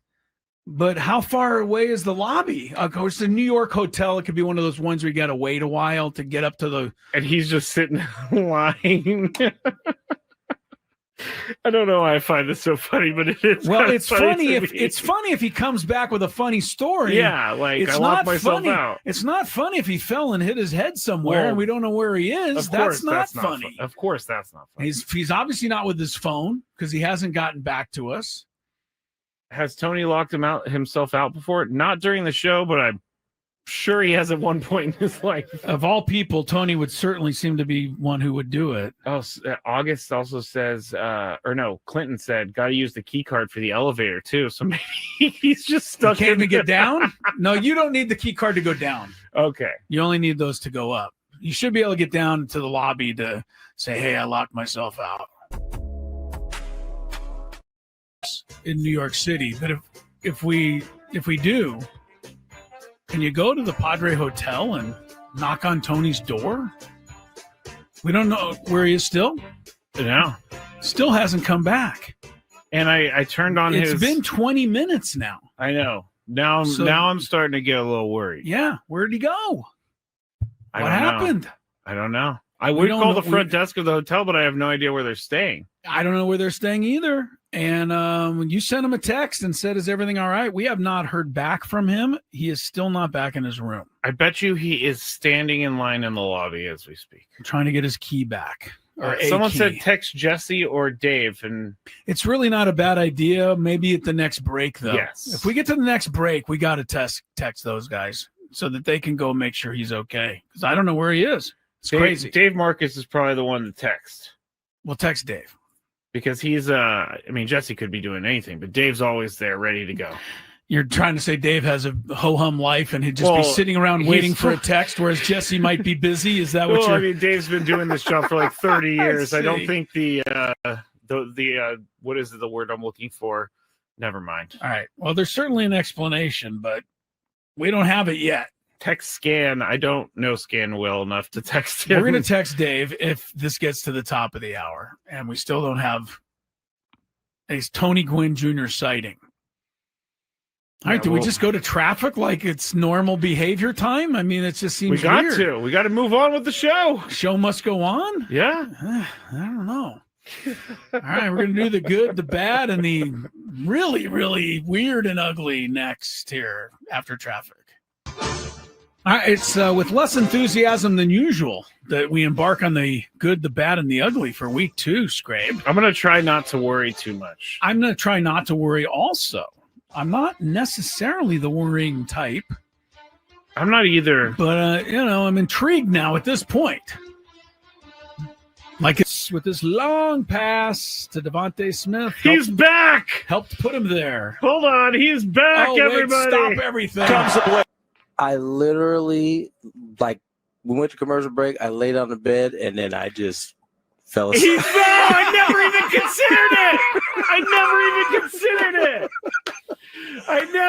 considered it! Tony, you care to... Tony, I don't know where Tony went. Because Tony... I see the corner of his room. Oh, well, hopefully he'll be back shortly. Harbaugh... I'm not sure where he went. I might text him to see if he's okay here in a second. Hope he didn't, yeah. Did you think he fell in the shower or something? I hope he didn't meet with foul play. You think he met with foul play in our commercial break? I don't know. I mean, he is in New York City. So. He's in New York City. It could be, you never know. All right, we'll just go forward. We're just going to go forward without Tony. I'm sure he'll rejoin us when he gets a moment. Everybody stare at that box. And some fits and starts, but I mean, overall, I think it's been a pretty fun show today. Hope you've enjoyed, been a part of it. Stick around. We got another 45 minutes before we give it to Skraby, and he really has trouble. The Chronicles. I mean, I don't know what you're going to do by yourself tonight. The Chronicles were on fire last night. If the way you've been with us is any indication. Oh. The Chronicles was on fire last night? It was on fire. Like we should have torched the whole thing? Do kids still say on fleek? No. Okay. Did they ever? Passed you by. No, but I did talk about the Dodgers thing, and I didn't talk about it in the fact that the Dodgers, are ruining the game. I got as mad at the teams that aren't spending money as the teams at the top of spending I'm going to go money. back and listen. I don't believe that for 1 second. I think the people really liked it. I'd rather just, honestly, if my choice is to go back and listen, I'd rather just take him at his word. What a jerk. What a jerk. For real. What a jerk. That's a great call. This hour, 97.3 The Fan, brought to you by U.S. Wellness Meats. Give me some of that U.S. Wellness meat. It offers 100% Give me some meat. Yeah, grass-fed beef, pork, poultry, wild-caught seafood, and more. Shipped free from Family Farms. Get 20% off your first order at uswellnessmeats.com. That is the way to go. That's the way to go. You put an order in for some meat, you walk around for a couple of days, and then a whole bunch of meat shows up at your house. Love that. Great idea. Man. That's a brilliant idea. What? I'm too much of a child to go with that. I know. I can't get anything past you guys. Quick note in the NFL. NFL saw this today, and it was a little surprised. Just brought up with Skraby. This week, there's buys in the schedule, right? Teams are off. Cincinnati's off this week. Dallas, Tennessee, Kansas City. So I'm looking ahead, and I'm like, who still has a bye left, right? It seems like almost everybody's had one. Next week, Indianapolis and New Orleans are the only two teams off. That's week 11. Week 12, you got 4 more teams: Chargers, Dolphins, Broncos, Washington. So now I'm thinking, that's pretty late in the season for buys. Week 13, there are no buys. So I'm thinking, okay, that's it then. Week 12 is the end of the buys, and, everybody gets to finish the season. Not true.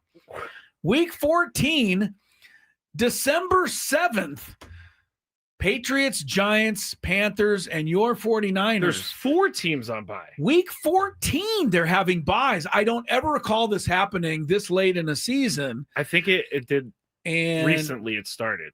Really? This late, though? Like December, where you've played the whole season practically. Listen, now they're going to give you a bye. I'd rather have my bye in 14 than in week 3. No, I think the first bye start, week 5? Week 5. Fine, week 5. I'd rather have it late than early. Right, but they're spreading them out now over 10 weeks. I think that's weird. I also, maybe it's an advantage. Like you just saying, for the 49ers and the Patriots, who might get a week to rest before the playoff run. I don't know if that'll be the case. I also want to tell everybody out there, if Christian McCaffrey has been leading you and dominating you and helping you win your fantasy league, be ready for that week. You better have your playoff spot clinched before the final week 14. Last year, if you're regarding on Christian that week, you ain't going to have them. Last year, they had 6 week 14 buys. They did. Okay. What's the point of not doing it in week 13? What's the point of skipping all buys on week 13? Week 13 is to the just do week 14. Well, week 13 is the Thanksgiving weekend holiday. That's why maybe that's why. All right. Yeah. All right. So week 14 buys. I thought that was a new thing, but you said it was last year. They did do it last year, yes. Okay. Here is a new thing. Did you hear about JJ McCarthy? He has an alter ego, apparently. Oh, yes, I saw this. I thought it was fun to bring up because Kevin O'Connell said that he has, quote, learned to get the hell out of the way for my own safety when it comes to dealing with JJ McCarthy during these moments of JJ McCarthy's intensity. And JJ McCarthy said, I kind of love feeding that wolf. Oh, yeah. JJ, that's fine. JJ, whatever it takes, right? He goes, but also I think there's a lot of power that comes from that built-up anger that you can transmute into your performance. I don't even know the word transmute. I was just about to say, he's a big word guy, too. Yeah, I don't know that word. He's a Michigan grad, man. Right. Leave him alone. So, listen, here's the deal with that. That's fine. You can have an alter ego. You better win football games. Otherwise, they're going to start locking you up in a loony bin, right? It's just all for naught if you're going out there and losing games. Right. Trust me, at the quarterback position, that's what they're looking at. They don't care about if you got a crazy mindset or if you're just this cool, calm, collected quarterback. Win. Well, Baby, he did win last week. He beat the Lions in Detroit. He's also beaten the Bears. He's 2-1 in the 3 starts he's made this year. They're playing the Ravens this weekend, so that'll be a good test. That will be a good test. You're gonna need that alter ego. Yeah. I bet you Ray Lewis. Actually, I don't think Ray Lewis had an alter ego. I think that was Ray Lewis behind there at the middle linebacker. Just Singletary, guys like that. How do you guys feel about this? Because I think you guys are going to think I'm crazy. Maybe Chris will come to my side. But when players in the NFL, the newer players, only put one eye black, but they put it all down their face. I cannot stand it. It's one eye. We're not in college or Pop Warner anymore. I'm just saying, at the pro level, Some guys have it just covering their face. The ultimate warrior. That's what Aiden Hutchinson does. I know that JJ McCarthy does one eye. Aiden does it on both sides. He does. Yeah. I mean, I don't know that it works anymore because everyone does it. Like at one time, you maybe looked a little intimidating, and the guy looked over and went, "But that guy's kind of a lunatic." I can't hate on that. We used to have one pan leg up at one point in my life. You had what? One pan leg up. Pull it up. Sweatpants. I was like, what? Yes, I remember that. I can't. I lived in the world when the eye black was actually like a goo that you squeezed out of a I lived in that world too. Okay, so I would put it on, and then invariably in the first inning, God, I got an itch, and now it's a disaster. So I stopped wearing it. I wore after eye that. black one time, and I did the same thing. I was like, I'm not doing that again. That's stupid. Yeah. Like, dude. What is it now? They wear the Band-Aids. Yeah, it's a strip now, so you could wipe your face. They still got the they got the goo. You got some guys who do the smeared thing. Yeah, all right. Bryce Harper does that. Bryce can do that. He's allowed. Yeah, he's pretty good. I think it's I think a little war paint. I get it. I kind of get it. Can Chris come in with eye black on tomorrow for the show? No, because I'll wipe my face and it'll go all over. That's why I wouldn't do it. I already wore the Fred Flintstone. What else do you want from me? That's true. Come on. You did wear the whole That outfit. is very true. I was not ready for that. You've come with nothing so far, Scrape. Oh yeah, Jackson Merrill has a bunch of eye black on, but his is like on both sides. Exactly. He's not doing the one eye. Yeah, the one eye is what I have the issue with. I'm fine. Like I could deal with the Ultimate Warrior paint, but just give me two. Yeah. Because this eye is going to be struggling with the sun. You do know what the whole point of the eye black was. Does it right? work? I wouldn't even know. It's supposed to absorb the sun's rays. Like, could you look at the sun with eye black? It's still going to hurt. The sun off your face. Yeah. I think it's a fugazi. By the way, JJ plays indoors, so there's no sun. That's another one. The eye black guys at night are a little silly. It's a fugazi. One last thing on the Vikings, real quick. We got another minute. Andrew Van Ginkel, great linebacker that the Dolphins just gave away, stupidity. I think he is a really good player for the Vikings. Anyway, he made a tackle the other day against Gibbs, but now the Vikings are saying he made the tackle while he was getting a cheap shot. Linebacker Eric Wilson said it was an absolute bull bleep shot from receiver Khalif Raymond. I guess it was one of those chop down blocks. The only reason I'm bringing it up is I want to stick up for the kneecap cannibal. I really do. I love his enthusiasm and his intensity. But how many more do we get Lions blamed for cheap shots before we start kind of believing some of it might be true? Because we're hearing a lot of it, and a lot of it has to do with the Lions. And usually, Campbell says, this is a bunch of malarkey. I think so. I think we do hear things from more physical teams that they're pushing the envelope on what's legal, what's not. I don't know. A lot of guys be crying foul when there's no foul too. So I guess at some point there should be some video of it that we get to see and be like, make a decision for ourselves. Yeah. I just, the Lions have been one of the, I think a really great story. And I think Cannibal is a guy I like, Cannibal. But I don't want him crossing the line. Speaking, the guy said when he took the job that he was going to bite kneecaps. I mean, he told us from the beginning what he was going to do. He kind of warned everybody. All right, but if you say you're going to commit a crime and then you commit one, does that mean you can tell the officer, "Hey, told everybody I was going to do it"? I did warn you this was going to happen. I warned you. I was going to knock over that fruit stand later. Fruit stand, huh? I don't know. Can you read the tease to the biggest fan, please? Yes, the biggest fan was going to be announced, or is going to be announced when we come back. I hope you're in the running for it. If you're not yet, make sure you get signed up at 97.3thefan, sd.com/biggest-fan. Today's winner when Gwynn and Chris returns. Ben and Woods.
On the clock, congratulations to today's biggest fan, Jesse Witten of San Diego. Give us a call within the next 10 minutes. 833-288-0973, and you'll qualify for our grand prize. That's 20 tickets for you and your friends for a night in our Odyssey Suite at a Padres game with all of the fan staff later this season. Remember to register your name at 973thefansd.com/biggest fan Jesse Witten. Give us a call. You got 10 minutes. Got less than that now. You got 9 minutes and 30 seconds. You know what? I'll restart the clock for Jesse. All right, now you got a full 10. Because we are like 20 seconds behind. 5:46:40 is what you got. Jesse Witten, long lost relative of Jason Witten. Hard hitting. Or hard hitting Mark Witten. Yeah, we got a couple of Wittens out there. Good for you, Jesse. Call us, man. Most of us people do call. They're listening. We've had callers, every one so far. They want to get the Not the first one. Oh, the first one we did? No, we didn't get one the first one. I should explain because the other two shows have it at the same time every single day. Since we have Mondays and Thursdays short show, we do a little different time. Yes, we're going to do it like the last segment before the show ends. So today it was 5:30. Tomorrow it'll be 4:20. Yep. Right before Gwynn and Chris Pick'em, we'll do it. Did you know that one last? Do we have time for one? We got 3 minutes. 40. Okay, I was looking this up. The Golden State Warriors, talking about their success, and I thought I'd check into it because I couldn't remember this. They've won in the last 10 years. They've won 4 championships. And they've been to the finals 2 times. They lost once in the finals to Cleveland in the classic comeback game by LeBron and company. And the other one they lost in the finals to Kawhi and Toronto. So that's 6 of their 10 years. They've been in the finals. A 7th year, Tony, they got to the second round. Do you know who beat them? Who was this again? The only team to beat the Warriors before the finals in the last 10 years. Lakers? Your Lakers. Yeah, that was a playing game, wasn't it? No, it was the second round. Oh, it was second round. Well, the reason I bring it up, the other 3 years that the Warriors didn't win the title or make it, they didn't even make the playoffs. Yeah. All 3 of those years, I think, including the COVID year. I think you had Klay Thompson miss a year because of the Achilles. It's just weird. I mean, I didn't realize that as good as they've been, they're even better when you consider the fact that in the last 10 years, they've won 23 playoff series and lost 3. Yeah. That is incredible. That's why Draymond feels like he can talk right. away. That's right. He's called Dak Prescott a bum. 23-3 in playoff series. But, last year they didn't make it. So when they make it all the way. They make it. Yeah. That's pretty good. Alden Gonzalez joined us earlier to talk before you talked a little bit of Dodgers early, but we got into some Padre talk. Great conversation. Here's some traffic first, and then Alden Gonzalez. From the 855 Get Ross Traffic Center, protecting San Diego after accidents or injury, here's Kelly Danick. Seeing some improvements on the coastline. South on 5, an accident has cleared near Mission Avenue. Reports of another crash past Cassidy Street, but not showing if lanes are blocked. And that fatal motorcycle accident has cleared from lanes near Manchester. Still seeing a little residual there. Also, traveling on southbound 805, stalled tour bus right before Adams Avenue. It's in the fast lane. Stall has been cleared over the right shoulder on South 15, just past the 163. But we got another stall up ahead right before Arrow Drive. It's in the Center Divide. I'm Kelly Danick with Gwynn and Chris, San Diego's #1 sports station, 97.3, The Fan. Alan, how are you today, sir? I'm great, guys. How are you? We're good. Thank you so much for spending a little time with us, talking baseball. Obviously, want to get into the Padres situation, where they're at right now, but let's start with the World Series. I think we all thought it's one of the greatest ever, maybe the greatest ever. I'm curious what you think. And where does this leave the Dodgers now? How should we categorize them, or is it too early to do that? Do we need a little more time to go by? Well, if you ask them, they are in the thick of a dynasty. That's how they see it. That's why I'm asking you, Alden. I don't want to ask that. them. Look, I'll tell you what. You're gonna hate this, but I don't really disagree. Like, that's 3 titles in 6 years. the first team in 25 years to go back to back. And I would argue too that to go back to back in an era with so many playoff rounds, I mean, the Dodgers had to win 4 playoff rounds to win the World Series. And you saw how that World Series was and how close it was. It is hard to win a championship. And when you layer that on top of just their dominance in the National League West, winning the division 12 out of 13 years, I mean, what they needed over these last few years was they needed to stack championships on top of their regular season success. And now that they've done that, and oh, by the way, they have deeper pockets than anybody else, and their farm system is still rated top 5 in the industry, and they have obviously all this talent. Like, I'm not saying they're just going to keep winning every year, but they're going to be in the thick of it for years to come. And I think we're going to look back on this and think like this was an era that was dominated by the Dodgers. To the chagrin of all those people in San Diego, it's just the reality. Yes, unfortunately, yeah, Alden, we can't. It's hard to argue. You didn't leave us much room for argument. There's Alden. no room for argument. Lots of chagrining down here. Yes. Alden, let me ask you this. I mean, you look at how the season kind of unfolded for the Dodgers. They were missing, 4/5 of their rotation early in the season. Whether it was planned or it just worked out that way. Can they run it back and do it in the same way? Can you risk having a Blake Snell, a Glass now out for the first half of the season, and then only to get the best Shohei Ohtani, who's going to be healthy for the first time coming into next season? Can they do it the same way, or does it have to look a little bit different? A little bit of luck was on their side this year. Yeah, there's no doubt. I do think it has to look a little bit different, but I don't think it needs to look different in the rotation. I actually think it needs to look different offensively because, I mean, look, yeah, Tony, you're absolutely right. Like, starting pitchers break down. But when you look at what they have for 2026, I mean, they're not going to, unless they could go trade Tarek Skubal, and then the entire industry will just sort of blow up and like everybody will stop playing baseball. I don't think that they're going to target much for their rotation. You mentioned it. It's Blake Snell, it's Tyler Glass now, it's Yoshinobu Yamamoto, it's Shohei Ohtani. And then beyond that, though, you have Emmett Sheehan, you have Roki Sasaki, who they hope to move back into their rotation. You have guys like Gavin Stone and Kyle Hurd and a bunch of younger guys that we've forgotten about because they were recovering from injury. So their starting pitching depth is going to be a major strength. My question with the Dodgers, well, number one is going to be the bullpen. They have to address the bullpen. It was a disaster this year. They won in spite of it. Just like they won in spite of the rotation the year before. But my bigger question, too, is the offense. This is a team that's older. Mookie Betts, Freddie Freeman, they're getting older. Even Shohei Ohtani, Max Muncy. Do they look to supplement there? And more specifically, how aggressively do they look to supplement there? They could use another bat. They've already been linked to Kyle Tucker. I personally don't see them giving Kyle Tucker a 10 or 12-year contract as some people have projected. I see them as a team that might be sort of on the periphery. If his market sort of doesn't materialize the way he wants, they'll be there. But who knows? I mean, we've seen the last 2 off seasons, they just go out and get whoever they want. And they don't care who gets mad about it. They just go do it because they can.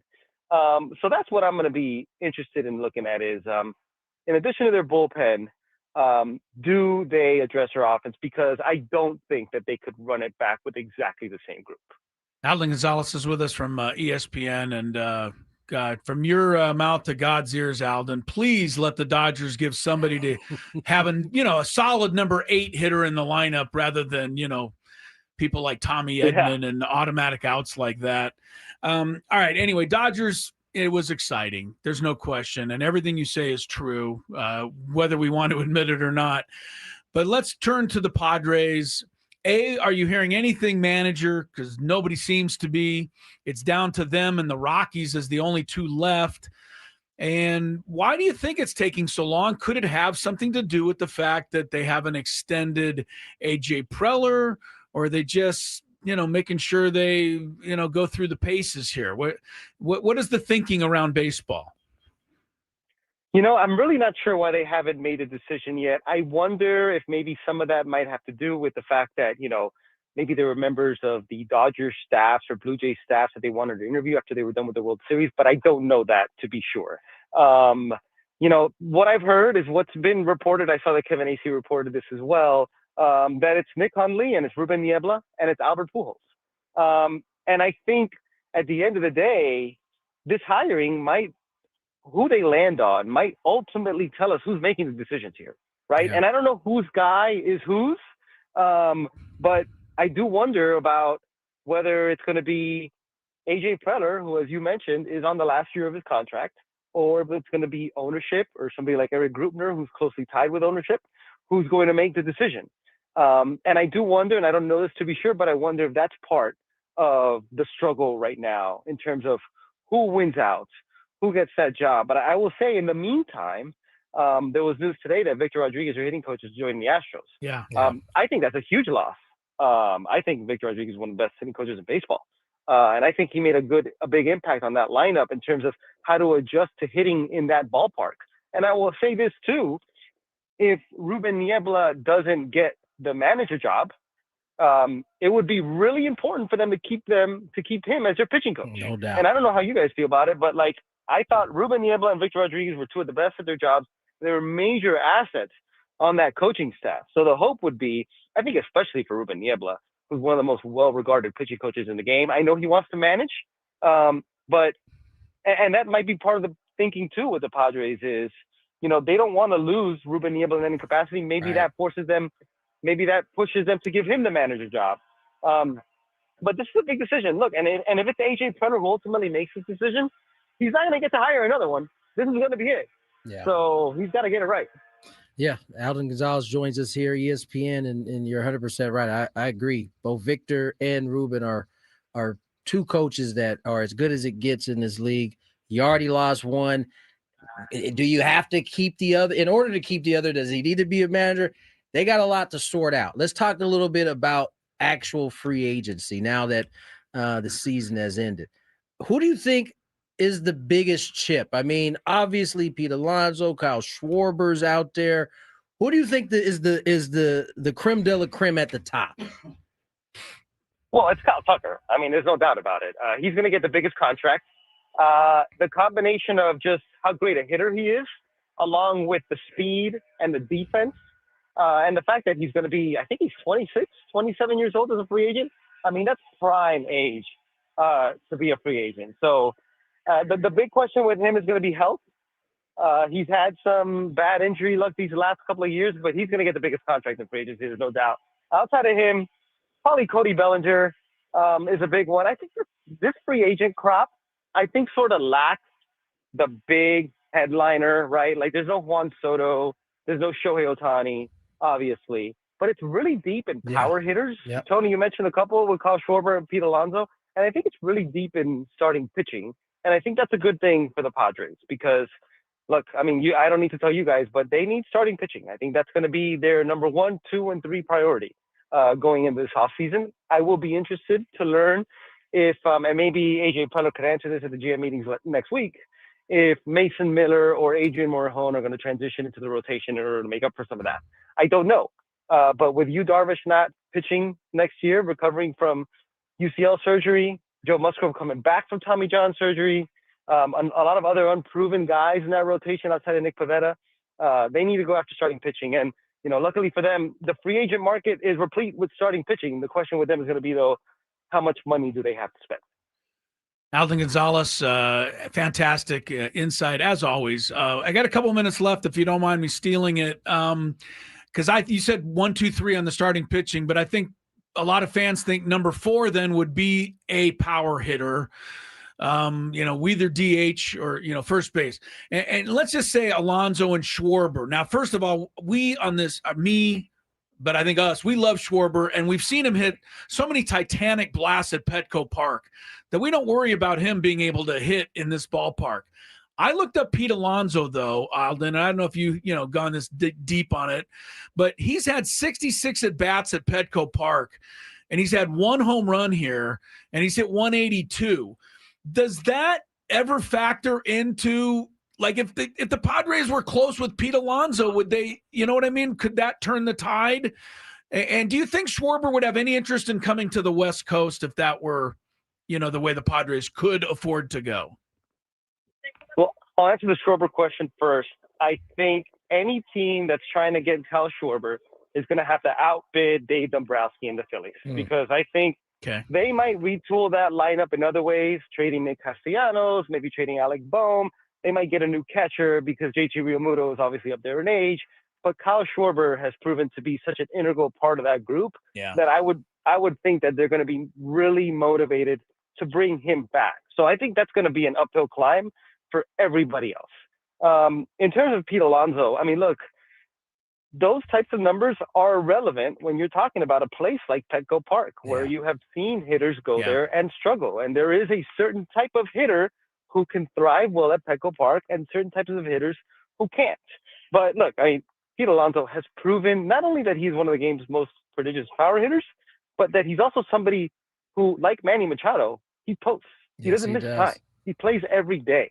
And so it's been tough to see that the industry hasn't really treated him as such. I would think he would have gotten more love, but just like power hitting first basemen are just sort of have fallen out of favor for whatever reason.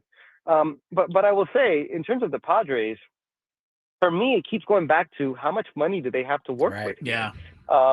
Pete Alonso's looking for a 5-year contract. Okay. And that's going to be a 5-year contract.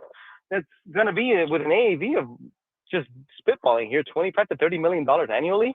Yeah. So when you have Machado tied long-term and Tatis and Xander Bogaerts, like that makes those deals really, really difficult. Unless you're going to elevate to Peter Seidler territory before he passed. Yeah. I don't see that happening because their other assets are not really movable, right? Unless you're trading Tatis, which obviously I don't see happening.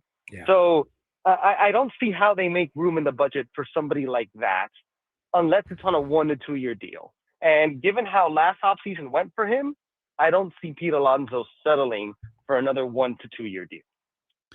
I like the fact that Alden Gonzalez is really smart and really informative. I just don't like what you were smart and informative about today. Because I was really feeling, a little hopeful that maybe we could steal Schwarber or something. But I could lie to you if you'd like.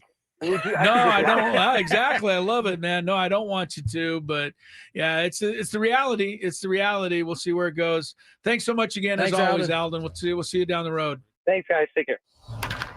All guests on 97.3 The Fan join us on the David P. Shapiro Fan Hotline. David P. Shapiro, criminal defense attorneys helping good people regain control of their future when charged with a crime since 2010. Visit davidpshapirolaw.com. Excellent job there, my friend. You. Nice Thank work. I promise, guys, I'll try to, have a better performance tomorrow. Well, I'll start practicing here on this. No. Do a little workout. No, you don't want to practice today. Tomorrow you'll start. Tomorrow I'll start being a good board op. Okay. What do you think about what Alden said? That Schwarber going to stay with the Phillies, and honestly, Pete Alonso would be a long shot given the Padres situation. I would say that seems correct because we don't know anything yet. Like we don't know. I thought the Kyle Schwarber thing would be tough because David Dombrowski's. It's gonna be tough to you're gonna have to outbid him, as you said, and so that number could climb. Everybody, donate. Can we GoFundMe? Let's get like an NIL. Get Schwarber. I want just 1 year of Schwarber on our squad. It would be nice. I'm not gonna lie. All right, the Chronicles next. We'll be back tomorrow. Short show. Gwynn and Chris. Have a good night.